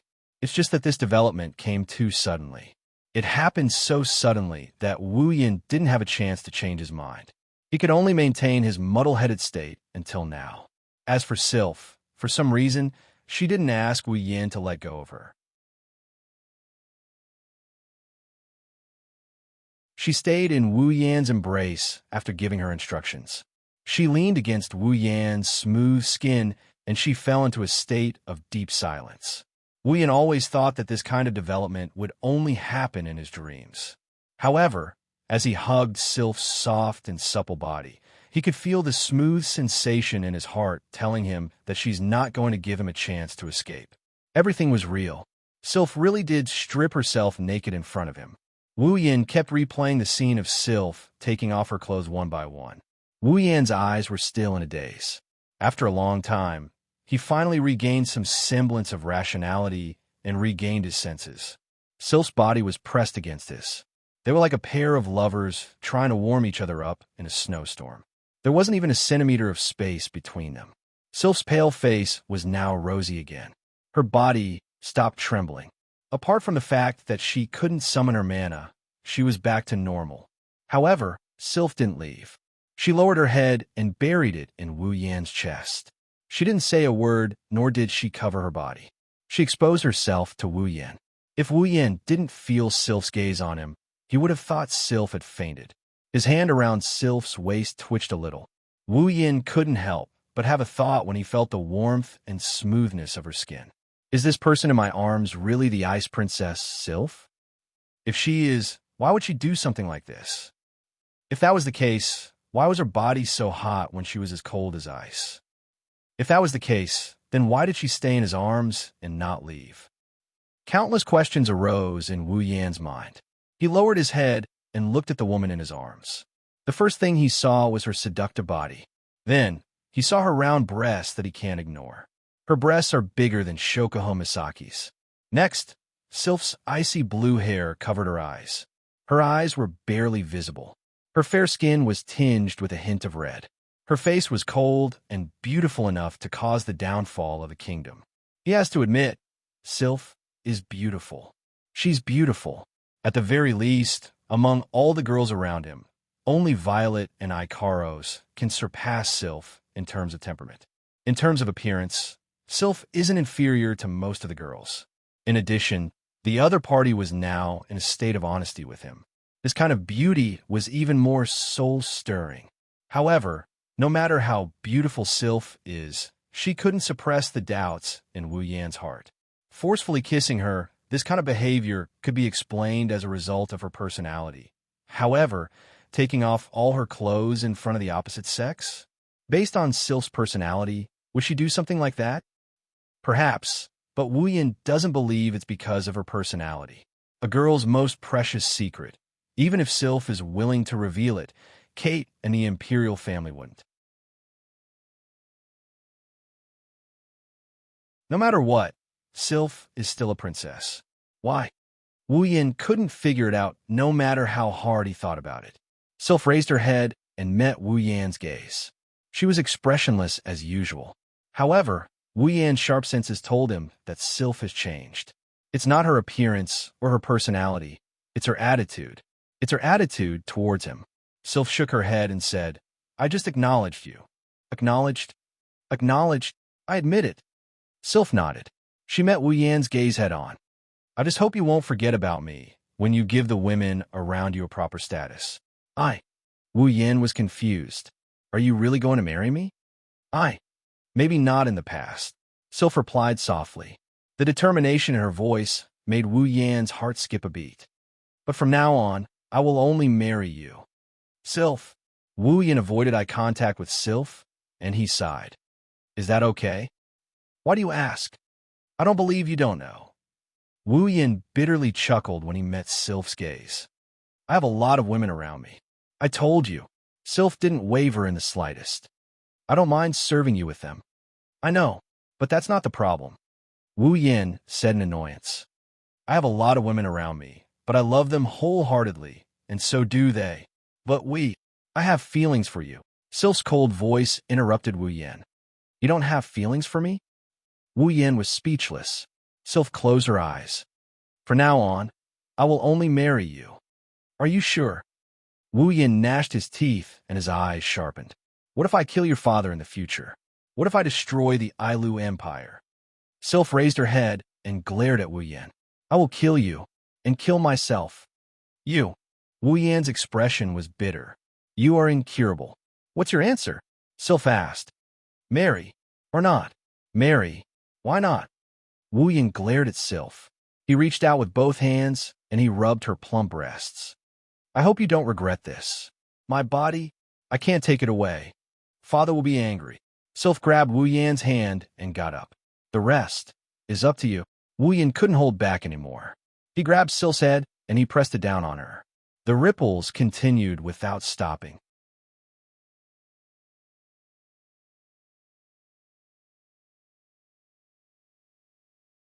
Chapter 1077. Perhaps it was because there was no night in the land of gods, but after 10 hours or so, the sky was still as green as ever. There was no change in the sky at all. Among the reeds on the rack, his wet clothes were already dried. He picked up his clothes and put them on one by one. His face showed an absent-minded expression. If one were to look closely, they would notice that his line of sight is constantly looking at the green lake not far away. Sylph is squatting on the shore of the lake. She's fully dressed. She's feeding herself mouthfuls of water from the lake. However, she's not drinking water. Humans can't drink the water from the lake. She's just rinsing her mouth. Wu Yan sighed with a strange look in his eyes. He had a bitter expression on his face. No one would have thought that not long ago, the icy princess Sylph tried to force a wolf to marry her. She even had sex with him. Even now, Wu Yan is still doubting whether what happened to him is real or not. As mentioned before, everything happened too fast.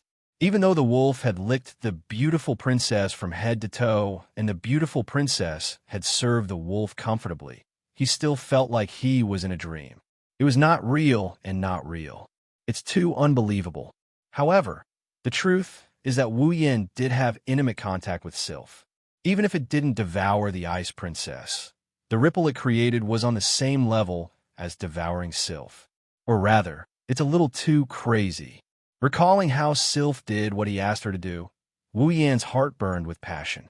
He wanted to charge at her again. He wanted to push Sylph down. At this time, Sylph also walked over from the lake. Her face is still expressionless. Even though she lost her mana, she's still expressionless. Sylph's cold aura didn't weaken in the slightest. Believe it. Looking at Sylph's current state, no one would believe that it was only a short while ago. Not long ago, she was kneeling in front of a wolf. If he didn't feel Sylph's gaze softening, Wu Yan would have suspected that she's teasing him. Wu Yan shook his head, and he calmed himself down. He looked at Sylph with a serious expression. Are you okay? Don't you need a rest? No need. There's no need. Sylph gave a curt reply. My body is fine now. I can move normally. I see. Wu Yan nodded. He knew it's useless to persuade her. Then, we should start looking for the entrance to the core palace. Wu Yin looked around at the lush greenery around him. He felt a bit troubled. But how are we supposed to find it? As long as we can gain the recognition of the divine tree will open the door to the core palace to us. Sylph said with a frown. There's no need to look for the entrance. That's true. Wu Yin nodded and chuckled. If that's the case, let's take it one step at a time. First, let's leave this area. Sylph looked at Wu Yin. Your mana is sealed. Your strength is greatly reduced. I can't use my full power either. If we don't leave this area soon, we won't be able to pass the Guardian Trees test. Is that so? Wu Yin scratched his cheeks, and he grinned. I think the Guardian Trees test is already here. Sylph was stunned for a moment before she realized what Kiran was implying. You mean to say that leaving this area while our powers are restricted is a test the Guardian Tree has set for us? It's just a guess. Wu Yin narrowed his eyes. But it's very likely. Sylph pondered for a moment before nodding in agreement. That's true. Our mana wouldn't be sealed if there's no reason for it. That's why we just need to leave this area. Wu Yin snapped his fingers, and the gate of Babylon began to ripple. A sword hilt with a weathered aura came out of the gate of Babylon and landed in Wu Yin's hand. At the same time, a black and transparent bow with a beautiful and elegant appearance like a black crystal appeared as well. It was Xianxia and Meteor Knight. Fortunately, even though my mana is sealed, I still have a certain amount of power left. It shouldn't be a problem for me to deal with some dangerous situations. Wu Yin tightened his grip on Xianxia, and he handed Meteor Shower to Sylph. You can use this. This is your armament. Sylph's eyes flashed with a hint of surprise as she accepted the Meteor Shower. It's a gold armament. Wu Yin nodded and smiled. It's called Meteor Knight. Even ordinary people can use it, but you can't use it casually. You have to look at the situation. Its power is enough to destroy everything in your field of vision. Sylph's expression turned serious. She tightened her grip on the Meteor Knight and looked at Wu Yin meaningfully. Such a powerful armament. Can you just hand it over to me like this? All right. Wu Yin couldn't help but laugh. Wu Yin hugged Sylph's slender waist and planted a kiss on her soft cheeks. If a gold armament can be exchanged for a princess, I will go and find 10 more of the same.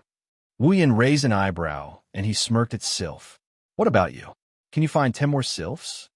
Sylph's eyes trembled. She shook her head and spoke in a soft voice. There's only one Sylph, and only one Sylph that belongs to you. That's enough. Wu Yin interrupted Sylph with a bitter smile. If you keep talking, I'm afraid I won't be able to resist pouncing on you. Sylph lowered her head. The corner of her lips slowly curled into a smile. Perhaps due to the fact that mana and impetus are restricted in this realm, Wu Yin and Sylph didn't encounter any danger along the way. It's only natural that the divine tree would test those who enter the domain of gods. It's to give them a chance to obtain good fortune, not to take their lives. The 3 gods who built the domain of gods wouldn't allow their descendants to encounter danger in the domain of gods. That's why even though there are all sorts of obstacles in the domain of gods, it's not to the point of risking one's life. There's no doubt that if a demonic beast were to enter this realm where mana and impetus are restricted, even if it's only a rank 1 demonic beast, it's enough to devour anyone who enters this realm. Since there's such a restriction, there shouldn't be anyone who possesses a certain level of power in this green realm. Only a special existence like Wu Yin would be able to wield such power in this realm, right? With Sylph in his arms, Wu Yin used his taser ability to control invisible iron sand to wrap around his limbs. He flew at a low altitude and continued forward. This method of using iron sand to propel his body into flight, he hasn't used it since he gained mana. After all, compared to this kind of flying method, the flying tactics in 103,000 grimoires are much more flexible, and the speed is also faster than using iron sand. He didn't think he'd be able to use this method again after such a long time. Of course, even with the ability to fly, Wu Yin is still flying at an altitude of less than 10 meters above the ground. He doesn't want to free fall again due to some kind of accident. Wu Yin maintained a steady speed as he flew in one direction. They don't have a map of the domain of gods, so they can only use this stupid method. If they keep flying in one direction, they'll leave this area sooner or later. With this thought in mind, Wu Yin continued to fly. His speed wasn't fast, but he left behind a series of afterimages. However, the scene that appeared in front of him caused him to be in a difficult position. He suddenly stopped and looked ahead with Sylph. Both of them frowned. That's because there's no path in front of them. No, to be more precise, everything in front of them is covered by green mist.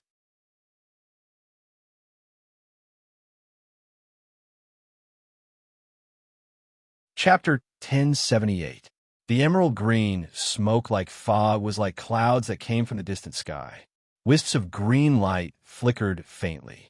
The green fog covered everything in front of it. As it moved, one could vaguely see the shadows of trees and rocks rippling along with the fog. Mist? Floating in front of the green mist, Wu Yin and Sylph exchanged glances. They both hesitated. Should they go in or not? Although there was no danger in the land of God due to its uniqueness, there were things that were more important than danger in the land of God that people could not overlook. It's the test of the divine tree. No one knew what kind of test the guardian tree would give them, or what method they would use to pass the test. There was no way to be sure of these things. However, there was one thing that he was certain of. If he wandered around recklessly because there was no danger in the God Spirit land, he would not be able to pass the guardian divine tree's test. He would have to wait for another 10 years before he could enter the God Spirit land again. To the people who entered the place of gods, the test to protect the tree of gods was something they had to pay more attention to than danger. If there is a trial for the guardian tree in this misty land, Wu Yin and Sylph will have to enter it. But when one's vision is limited, there are many accidents that can happen. Let's go in. Sylph looked at Wu Yin and said while Wu Yin was still hesitating, "Don't forget that the domain of gods is only open for 10 days. We've already wasted a day." Wu Yin sighed when he heard Sylph's words. "You're right. Time is limited. We don't have time to waste here." Wu Yin's forehead flashed with lightning as he slowly descended to the ground. In a situation where vision was limited, it was best to move forward on foot. Flying around randomly would only increase the number of accidents. Sylph held Xianxia tightly in her hand and Meteor Shower in her other hand. Both of them held each other's hands. "Don't let go of my hand after we enter," Wu Yin said in a low voice. He said to Sylph, "I don't want to get separated." Sylph nodded, but her hand tightened. She expressed her wish. Wu Yin took a deep breath and led Sylph into the green mist. They're not sure if it's a psychological effect or if it's real, but they're in the middle of the green mist. Wu Yin and Sylph both felt that the mist was very cold. In addition, the green fog looked like some kind of poisonous gas, so the two walked very cautiously. Even their footsteps slowed down. Nietono no Shana's blade started burning with red lotus flames. Even so, it couldn't increase Wu Yin and Sylph's field of vision. The heat didn't affect the mist at all. The mist continued to spread, and their visibility was very low. Everything in front of him is covered in mist. Only the flames on the Nietono Shana emitted a different color. The surroundings are silent. Not even the chirping of birds or beasts can be heard. After walking for a while, Wu Yin started to feel a bit depressed. "Hey, Sylph, is it really okay for us to continue like this?" Wu Yin felt a little restless. He wanted to say something. "We don't even know the direction. Sooner or later, we'll get lost in this mist." Sylph said. Wu Yin continued to walk forward while waiting for Sylph's reply. He waited for a few minutes, but Sylph didn't say a word. Wu Yin felt a little helpless. "Well, I know you don't talk much, but at least talk to me. If you treat me like an outsider, I'll lose my sense of superiority." Sylph's mocking tone echoed in the green mist, but she didn't respond to him at all. Wu Yin was a little dissatisfied. He shook Sylph's hand and turned around. "Hey, you should at least say something." As Wu Yin spoke, a pair of red eyes shifted behind him. Just as he was about to face Sylph's cold face, an unexpected scene entered his vision. What appeared in front of Wu Yin wasn't Sylph's slender body. Instead, It was a body made up of green mist. Thick tree roots crawled around the body. The hands of this body were made up of two green pythons, one of which Wu Yin is holding in his hand. The head that should be Sylph's cold and beautiful face is a head without a face. It's filled with small snakes crawling around like a beehive. Goosebumps rose all over his body. His wine-red pupils shrunk to the size of a needle tip. Hiss! Almost at the same time, the green python in Wu Yan's hand let out a long hiss and opened its huge mouth, revealing sharp fangs that gleamed with a cold light. It shot out like a spring and viciously bit Wu Yan's arm. Wu Yan felt a sharp pain in his arm. His mind that was in a state of chaos due to the sudden change of events finally came to a realization. His eyes flashed with a sharp light. The flames on the Neotono no Shana expanded and engulfed Wu Yan's entire body. The flames crawled through the python that bit his arm and climbed up the green mist figure that was crawling with snakes and pythons. Ugh! The green mist figure let out a pitiful cry like a baby as it was engulfed by the red lotus flame. The green mist figure was covered by the red lotus flame. Amidst the cries and hisses of snakes, it didn't take long for the green mist figure to be incinerated into nothingness along with the python and small snake. Not even a trace of them was left behind. The red lotus flame that burned on the surface of the Nin Temple Shana retracted at a speed visible to the naked eye. Wu Yan's appearance was revealed. However, his expression was ugly. When did this happen? Wu Yan gritted his teeth and suppressed the shock in his heart. His expression was ashen. His strength may be greatly reduced, but he still has the strength of a Tier 9 fighter. Yet, he didn't even notice that he was holding onto a python and a monster following behind him. This wasn't a big deal. After all, this was the land of gods, and the one in charge of it was the guardian tree. It wasn't strange for anything to happen here. But the most important thing was, where the hell did Sylph go? Looking around, all he could see was green mist. There wasn't even a shadow of a person in sight. Damn it! Wu Yan tightened his grip on Nin Temple Shana. Just as he was about to come up with a plan, a wave of dizziness came from the depths of his mind. The scene in front of him started to shake, and his mind went blank. His vision became blurry as time passed. Wu Yan was overcome by a strong sense of drowsiness. He lost his balance and knelt down on one knee. Resisting the drowsiness that came from an unknown source, Wu Yan turned his hazy eyes towards his arm. There, the two bloody holes where the python bit him, and it's slowly recovering. Obviously, this inexplicable drowsiness must be related to being bitten by the python. Wu Yan's expression turned even uglier after he understood the situation. If the python was poisonous, then Wu Yan's terrifying vitality and recovery ability as a true ancestor shouldn't be affected at all. However, Wu Yan was already affected.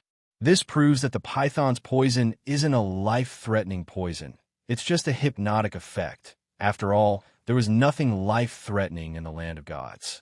The python only had the ability to hypnotize people, so it was understandable. But for Wu Yan, he'd rather be poisoned instead. At the very least, poison can't kill a true ancestor like him. However, hypnosis, which isn't very harmful, can affect a true ancestor. The bad thing is that Wu Yan can't use his mana to dispel the hypnotic effect. He can't use spells to counter it either. Seriously, Wu Yan forced a smile as a drop of sweat rolled down his forehead. This is going to be troublesome. After that, heavy drowsiness overtook his consciousness. Wu Yan couldn't resist the strong drowsiness. He closed his eyes and collapsed.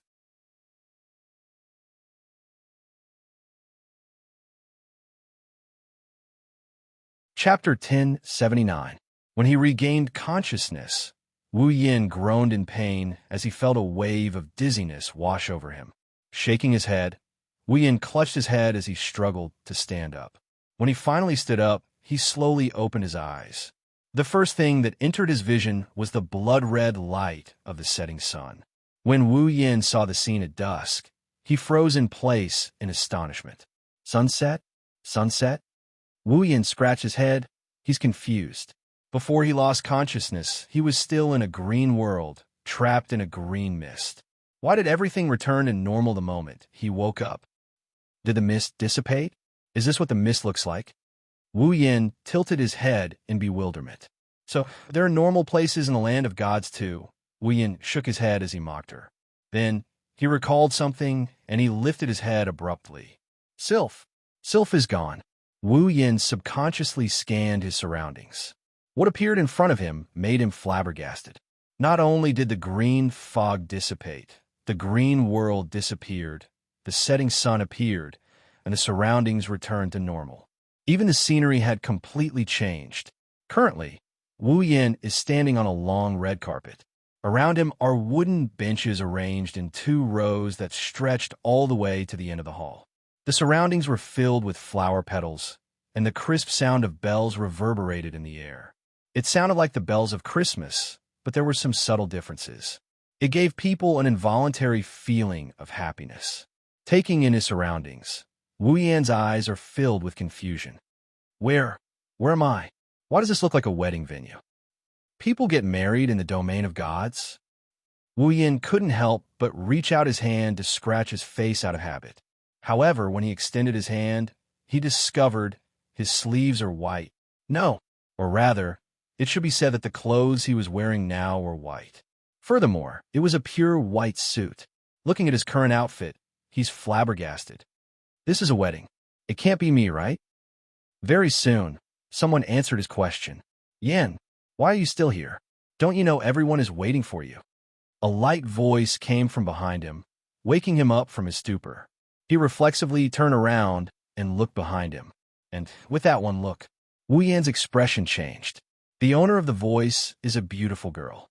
Her long chestnut-colored hair fluttered in the wind, mixing with the petals around her. As it rose and fell, it emitted a charming fragrance, making people wonder if it was the fragrance of the young girl or the petals. The color of her eyes was also chestnut-colored, which matched her elegant long hair extremely well. However, what was most eye-catching was that it was still that peerlessly beautiful face that was pouting coquettishly. The girl put her hands on her hips and leaned forward. She looked at Wu Yin like she's looking at a naughty child. Her beautiful face is full of coquettish pouting, but there's an unconcealable sense of happiness on her face. It's a testament to how happy she is right now. She's wearing a white suit. She's not very slender, but her curves are very beautiful. The hem of the suit rippled in the wind. It's eye-catching. It's a wedding dress. She's wearing a wedding dress. With a coquettish expression, the girl standing not far away from him muttered the girl's name in a dumbfounded manner. Asuna. That's right. The girl standing in front of Wu Yin is Asuna. He hasn't seen her in a long time. She's Wu Yan's real fiancée. This. Wu Yan's heart is filled with uncontrollable ecstasy as he stared at Asuna's smiling face. At the same time, he's also confused. Why? Are you here? Huh. The smile on Asuna's face froze, and a dangerous look appeared on her face. Are you going to tell me that you don't know why you're here? That. Looking at the familiar expression of a lover he hasn't seen for a long time, Wu Yin couldn't help but feel happy, and at the same time, he couldn't help but laugh. If you can tell me, I'll be happy. You. Asuna stared at Wu Yin angrily. She then helplessly covered her forehead. I thought that other than being muddle-headed when you sleep late in the morning, you're usually very smart. Asuna then angrily shouted at Wu Yin. Did you forget that today is our wedding day? Yes. Wu Yin was stunned. Wedding? What's with that look on your face? Asuna raged when she saw Wu Yan's incredulous look. Is it that we're to marry me? Or are you going back on your words? No. Wu Yin shook his head. It doesn't matter what's going on. He wants to marry Asuna. You know how I feel about you. Asuna's expression eased up a bit. She hugged Wu Yan's arm, and she hugged his arm.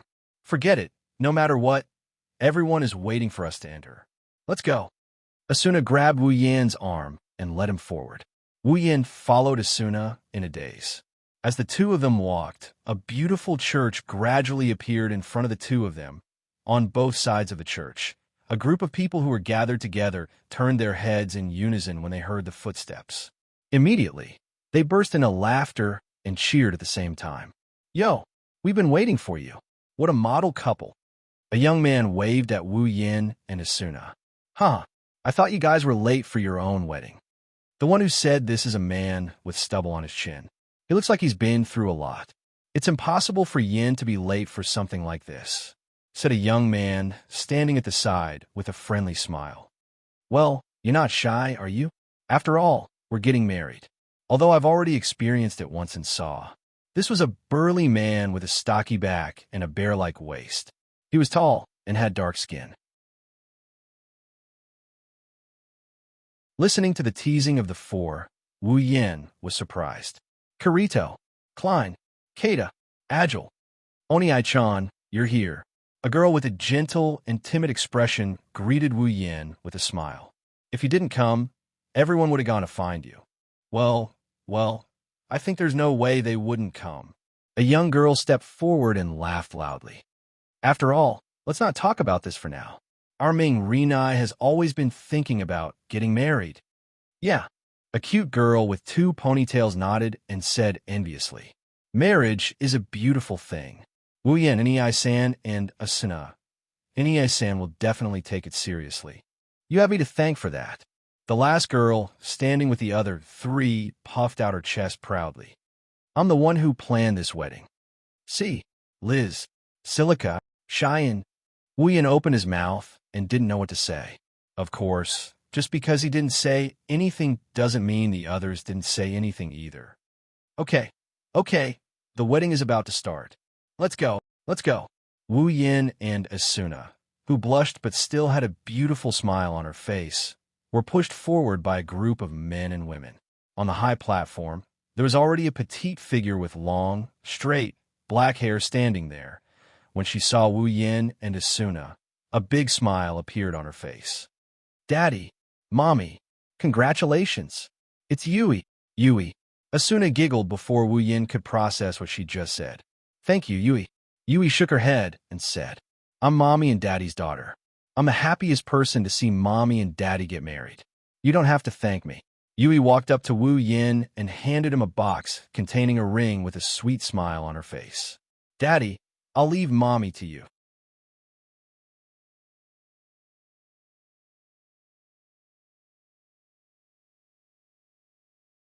Chapter 1080. Daddy, I'll leave Mommy to you. The young and tender voice was clearly heard by everyone present. Everyone revealed a kind smile and started to shout. Ring exchange, ring exchange, ring exchange, ring exchange, ring exchange. For a moment, the entire church was filled with rhythmic shouts, making the atmosphere of the church extremely lively. Asuna, one of the people involved, blushed a little. Asuna's chestnut-colored eyes stared at Wu Yan's face. She didn't look away for even a second. Her eyes were filled with hope. Asuna's breathtakingly beautiful face, coupled with her flawless white wedding dress. In this world, there was probably no one who had the ability to refuse to personally put on the wedding ring for such a beautiful girl under this kind of gaze, let alone Wu Yin, who has been married to Asuna for a long time.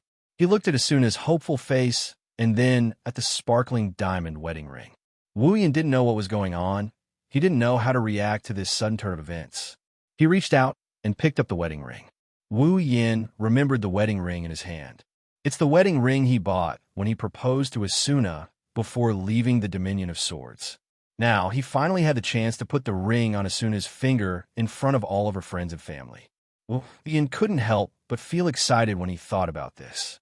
He held Asuna's hand, and everyone held their breaths as they watched Asuna's happy and hopeful expression. Slowly, he put the ring on her hand. Yin, just as he was about to put the ring on Asuna's gloved hand, a familiar and anxious voice echoed in Wu Yan's mind and interrupted him. Asuna paused for a second. She looked at Wu Yin in confusion. She didn't understand why he suddenly stopped. Beside him, Yui exclaimed softly, Daddy, what's wrong? Yui tugged at Wu Yan's sleeve as she urged him to hurry up. Hurry up and put the ring on Mommy. Mommy is waiting for you. Oh. Like a clumsy child, Wu Yin nodded his head in a hurry. While continuing with his actions, he started to get suspicious. Was that an illusion? Yin, wake up. Yin. This time, The voice is clearer and more anxious than before. Just as Wu Yin is starting to get suspicious, the voice echoed in his mind again. After confirming that he didn't mishear, Wu Yan's expression changed. He stopped what he was doing. The smile on Asuna's face disappeared. Around them, Yui, Kirito, Klein, Suda, Agile, Sachi, Liz, Shili, Cheyenne, and other friends looked at each other and frowned. Yin, what are you doing? Hurry up and put the ring on your wife. She's been waiting for you. Yin, Daddy. Voices of reproach and urging came from the crowd. Wu Yin couldn't help but smile helplessly. He lowered his hand that was holding the wedding ring. Yin, Daddy, what are you doing? Seeing this scene, everyone's voice began to contain traces of anger. Asuna even forced a smile, her eyes filled with heart-wrenching sadness. Yin, are you not going to marry me? Looking at the sadness in her eyes, Wu Yan's heart would have clenched into a ball if it was in the past. He would have crushed her to pieces if he saw her like this. But this time, Wu Yan wasn't nervous at all. Instead, he had a gentle smile on his face. He reached out and caressed Asuna's smooth cheek. The warmth of her skin tugged at Wu Yan's heartstrings. The smile on his face grew gentler. Why wouldn't I want to marry you? Wu Yan shook his head mockingly. He looked into Asuna's eyes. I want to marry you all the time. I want to marry you more than you do. Then why? Why don't I put the ring on your finger? Wu Yan interrupted Asuna, and he tossed the wedding ring away without hesitation. Because I don't want to put this fake ring on your finger. In his eyes, the bewilderment that had been present since he woke up completely disappeared. Wu Yan's voice resounded. The person I want to marry isn't the fake you. The fake me? Asuna didn't know what Wu Yan was talking about. She didn't know what he was talking about. But Wu Yan didn't care. He was still caressing Asuna's cheek. I am sorry, Asuna. Please wait for me for a little while longer. Wu Yan hugged Asuna, and he closed his eyes. His voice was soft, but his determination didn't leave a trace of doubt in his voice. Soon, we will be able to see each other. At that time, we'll have a good discussion on how to hold our wedding ceremony. Although you will be very angry at that time, you might even ignore me. After all, you're not the only one I want to marry, but Asuna, please believe me, I do love you, so, Asuna, please wait for me. He stepped forward and kissed Asuna's forehead. Thank you for letting me see the face of the person I haven't seen in a long time. His voice trailed off. Kacha! Kacha! Kacha! The sound of glass shattering came from all around. One after another, the sound of glass shattering drowned out all other sounds. Space started to distort and spin like a whirlpool. It didn't take long for it to shatter inch by inch. The entire church shattered into pieces. His friends and family, Kirito, Yui, and even Asuna in front of Wu Yan were affected by the extreme distortion of space. It was as if they were in a mirror. They slowly dissipated as the mirror shattered. Heaven and earth turned into chaos. In a land of gods, amidst the green mist, Wu Yan, who was lying on the ground, opened his eyes. He bounced up and stabilized himself. His face was covered in sweat. It was as if he just had a terrible nightmare. In fact, Wu Yan's dream wasn't a nightmare. It was a beautiful dream, but it didn't make him feel relieved. You brat, you finally woke up? Suddenly, a childish voice filled with inconceivable majesty reverberated within Wu Yan's body. This voice is the same one that woke Wu Yan up when he fell into the dream world. It's you, not Suki. Wu Yan wiped the sweat from his forehead. He said gratefully, Thank goodness you woke me up, or else you might have to keep sleeping like this. Not Suki's harsh reprimand struck Wu Yan's mind. You idiot. If I hadn't sensed that your condition was a little abnormal and woke you up in time, I'm afraid you would have been immersed in that beautiful dream and slept for a long time. I didn't expect this either. Wu Yan exhaled heavily. I thought being bitten by the snake would only make me sleep for a short period of time. I didn't expect it to create a dream. It's a dream created by a loophole in my heart. It's really. Wu Yan's life in the Sword and Saber Dominion dungeon is pretty much perfect. Not only did he get to know a bunch of good friends, he also got himself a perfect lover and a cute and obedient daughter. Isn't this kind of dungeon life worthy of being called perfect? If there's one regret, it's that he didn't get to give Asuna a proper wedding when he left the Sword Saber Dominion. But that can't be helped. Asuna still has parents, and she's only 18 years old. It won't be easy for her to get married.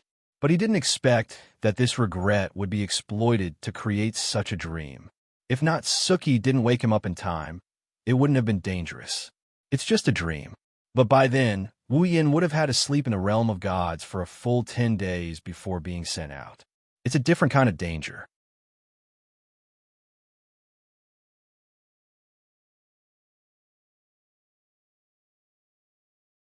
Chapter 1081.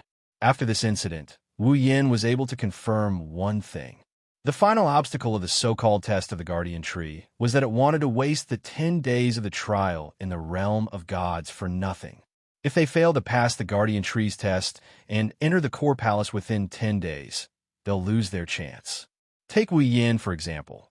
If Natsuki didn't wake him up in time, he would have been immersed in his blissful life with Asuna and Yui. He would have spent 10 days in his dream before the Guardian Tree teleported him out of the domain of gods. It seems like I'll have to be careful. Realizing this, Wu Yan's vigilance went up. He doesn't want to be sent out of the realm of gods without even seeing what the core palace looks like. Even if the ring of power wasn't involved, it wouldn't do him any good. Will my magic power be restricted in this area? Natsuki's consciousness that entered Wu Yan's body became cautious. In other words, you won't be able to summon your familiars in this area? Yes.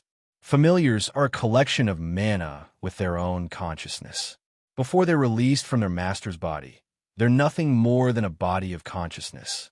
In the end, the process of vampires releasing familiars was to awaken the consciousness of the familiars that were hibernating in their bodies.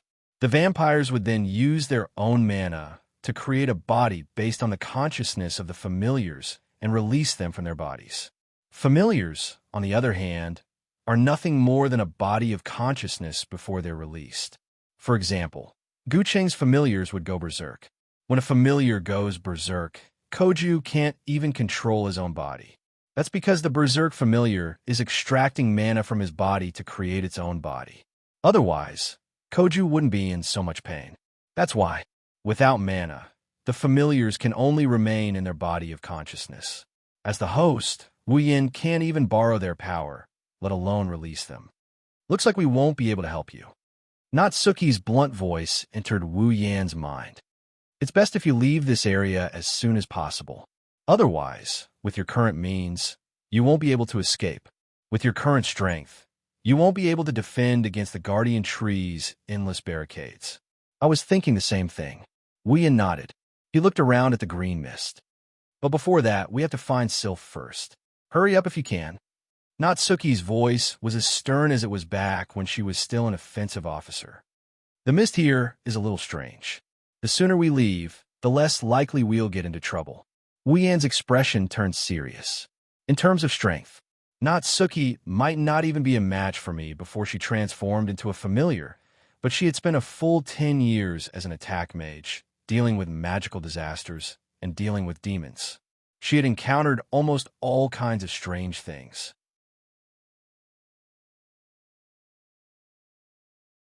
Her rich experience allowed her to see through the essence of strange things. If she says the mist is a little strange, then she's probably right. Right away, Wu Yin didn't waste any more time. He closed his eyes and tried to sense Sylph's presence. Now that he has lost his mana, he can't use any detection or search-type tactics. Trying to find someone in this thick fog is like trying to find a needle in a haystack. Fortunately, Sylph still has Meteor Shower with her. Meteor Shower is Wu Yan's noble artifact. He's the only one who can use it. If someone else wants to use it, he must agree to it. A noble relic is a miracle of materialization. It's the crystallization of longing. It's the ultimate weapon made from fantasy. In other words, a noble relic isn't a physical existence. The green mist permeated the air. Wu Yin closed his eyes and immersed himself in sensing the surroundings. He's trying to locate Meteor Shower. Soon, a faintly discernible connection appeared in his senses. Opening his eyes, Wu Yin dashed towards a certain direction. His extreme speed created a shockwave that blew away the green mist around him. Wherever he passed, a tornado-like vortex was created. It looked like the green mist was forcefully sliced apart, leaving behind a trail. However, it didn't take long for the surrounding green mist to fill in the gap and completely cover up the trail. Grasping that connection, Wu Yin turned into a blur as he dashed forward at breakneck speed. He could feel the meteor shower closing in on him. Sylph, she's right there. Wu Yin looked at the green mist in front of him. When he was less than 10 meters away from where he sensed Sylph's presence, he increased his speed to cover the distance. At the next moment, the familiar icy blue figure finally appeared in front of Wu Yin. Delighted, Wu Yin opened his mouth and wanted to shout, but when he saw the situation inside the green mist, his expression froze. Even his flying body stopped. His expression changed a few times before it turned into a look of astonishment. Hearing the commotion, the figure in the green mist turned around and looked in Wu Yin's direction. Her icy blue eyes flickered for a brief moment before returning to normal. She turned around and looked at Wu Yin without saying a word. This was to be expected, because now was not the time to leisurely greet others. Wu Yin was stunned. He looked at the two figures in front of him and didn't know how to react. That's right. There are two figures. Of course, Wu Yin wouldn't have reacted like this just because of the two figures. More importantly, the two figures in front of him looked like they were in full view. They have the same icy blue hair, the same icy blue eyes, the same icy blue feather clothes, and the same icy cold face. Everything. They are exactly the same. There are two sylphs. Wu Yin took a step back when he saw the two sylphs aiming their meteor shower at each other. He became cautious. Is this another dream? No, it's not a dream. If it's a dream, it's impossible for a pure consciousness like me to be immersed in it. Natsuki's voice echoed in Wu Yin's mind. It's probably an illusion. Illusion? Wu Yin narrowed his eyes and stared at the two figures. So you're saying that these two sylphs might be fake. To be precise, one of them is fake. Natsuki explained without hesitation.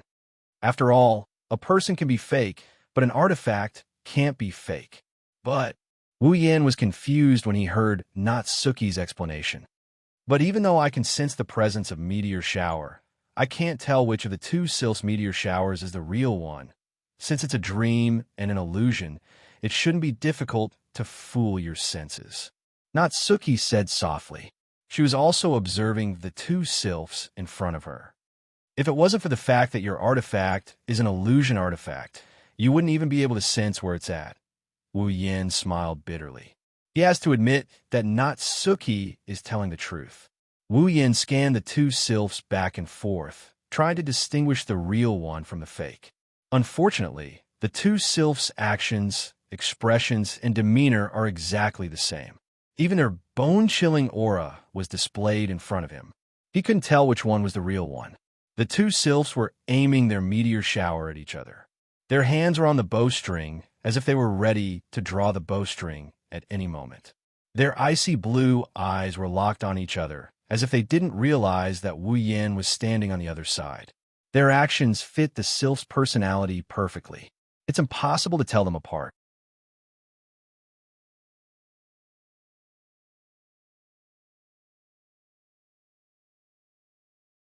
Chapter 1082. In the green fog, the two beautiful ice blue figures stood facing each other from a distance. From beginning to end, they didn't say a word. They just pointed their weapons at each other, but didn't react at all. This made Wu Yin feel a little troubled.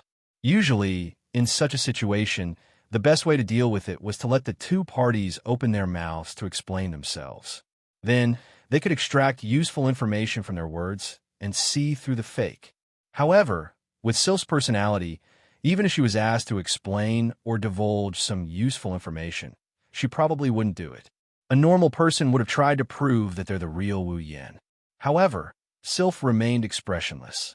Wu Yin didn't know if she didn't care about Wu Yin seeing through her disguise, or if she didn't want Wu Yin to see through her disguise. If it weren't for the fact that she lost all of her power, she would have attacked Wu Yin already. Usually, Sylph's cold personality is considered to be very otherworldly. But now, her cold attitude has made the situation even more difficult to deal with. Wu Yin felt a headache coming on. He looked at Sylph on the left, and he hesitated for a bit before he asked her in a hesitant tone. Sylph? The Sylph on the left glanced at Wu Yin, and she nodded in response. It's obvious. She's telling Wu Yin that she's the real one. However, the Sylph on the left didn't say a single word.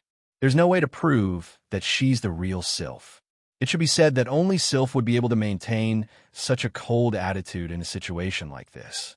However, the Sylph on the right didn't even try to explain herself when the Sylph on the left nodded. She continued staring at Wu Yin as if she wasn't afraid that Wu Yin would believe her. Her behavior. Only Sylph will be able to do that. Wu Yin, who didn't get the right answer, turned to the Sylph on the right. Your Sylph? The Sylph on the right didn't even look at Wu Yin.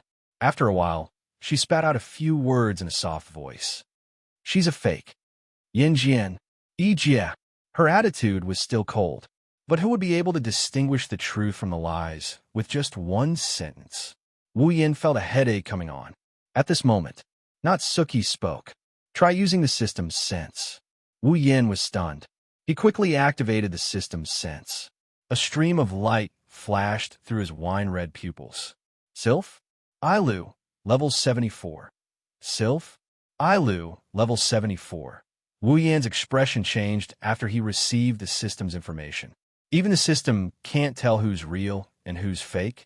Natsuki, who is connected to Wu Yin, heard the same thing. She lowered her voice. With the system's mystical abilities, it should be able to tell who's real and who's fake. I think so too. Wu Yin sighed. Instead, he answered, But didn't you just say that my senses would be somewhat clouded in here? You're saying, Natsuki said. It's not that the system can't tell who's real and who's fake.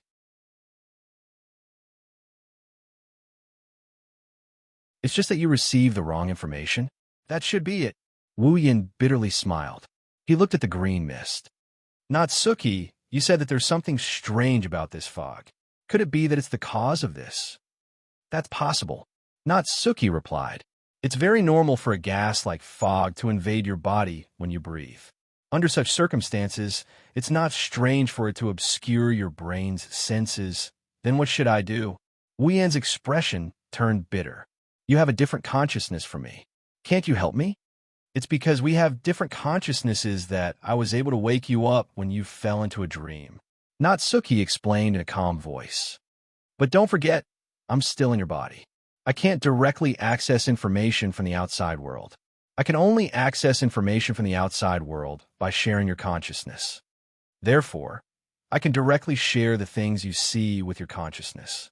Naturally, this includes the illusions you see. It's fine if it's a dream. At least I can tell that you're in a deep sleep. But in an illusion, what you see is what I see, and what you sense is what I sense. How can I tell? This is really... Wu Yin gritted his teeth. He waved his hand. Behind him, Wang Caibao's crimson space rippled. A red spear shot out and landed in Wu Yan's hand. It's the fantasy killer that can destroy all abilities. Wu Yin took a deep breath after brandishing the fantasy killer. Since it's an illusion, I should be able to break it with the fantasy killer, right? Wu Yin said it out loud. He didn't say it in his mind. The two sylphs heard him and turned to look at the red spear in Wu Yan's hand. One of them had a ripple in her eyes when she heard Wu Yan's words. Are you sure? On the other hand, Natsuki refuted Wu Yan's words. Maybe the fake sylph wasn't created by any special ability, but a natural phenomenon like a mirage. Fata Morgana? Wu Yin furrowed his brows. Can Fata Morgana imitate a person's actions and language? That's hard to say. After all, this is their territory. Natsuki sighed after saying that. Besides, are you really willing to stab your mistress with this spear? Wu Yin fell into silence. He felt helpless in his heart. Looks like I'll have to spend some points to find a way from the system. That's the only way. Natsuki agreed. Just as Wu Yin was about to open the system's list, Sylph put down her meteor shower and walked towards Wu Yin. Wu Yin paused. He stopped his hand that was about to pull up the system list. He looked at Sylph walking towards him with a frown on his face. He raised his guard and raised his guard. Sylph stopped in front of Wu Yin and locked eyes with Wu Yin. They stared at each other for a while before Sylph reached out and placed her hand on Fantasy Killer in Wu Yan's hand. Wu Yan's frown deepened when he saw this. "You, what are you doing?" Sylph looked at Wu Yan.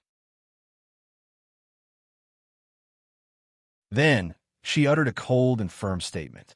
"I told you, there is only one Sylph that belongs to you." Sylph grabbed Fantasy Killer's spear and stabbed it into the back of her hand before Wu Yan could react. In the next second, blood splattered everywhere. "Are you an idiot?" Wu Yan's expression changed when he saw the blood flowing out of Sylph's hand. He pulled out Fantasy Killer without hesitation, and he grabbed Sylph's hand as he roared at her. "There are many ways to tell. Why did you choose to hurt yourself?" Sylph's cold expression melted when she saw Wu Yan's angry expression. Even though it was only a little, Wu Yan could clearly feel the warmth in her heart. Sylph replied with a single sentence. "Even if I lost my powers, I am still Sylph." Her cold words touched Wu Yan's heartstrings. Natsuki couldn't help but sigh. What a strong self-esteem. This princess has a strong heart under her cold exterior. Wu Yan didn't know what else to say. However, after this battle, he no longer doubted that the Sylph in front of him was an illusion. Like Natsuki said, Sylph's self-esteem isn't something an illusion can replicate. Both of them turned their attention to the fake Sylph. Their gazes turned cold and indifferent. "Are you still going to pretend?" The fake Sylph put down her meteor shower. Wu Yan and Sylph thought the fake Sylph had given up. Who knew what happened next would cause their expressions to turn ugly? You're tuning into the Eternal Immortal Ballad YouTube channel. Don't forget to subscribe and join us on this journey to catch the most captivating stories.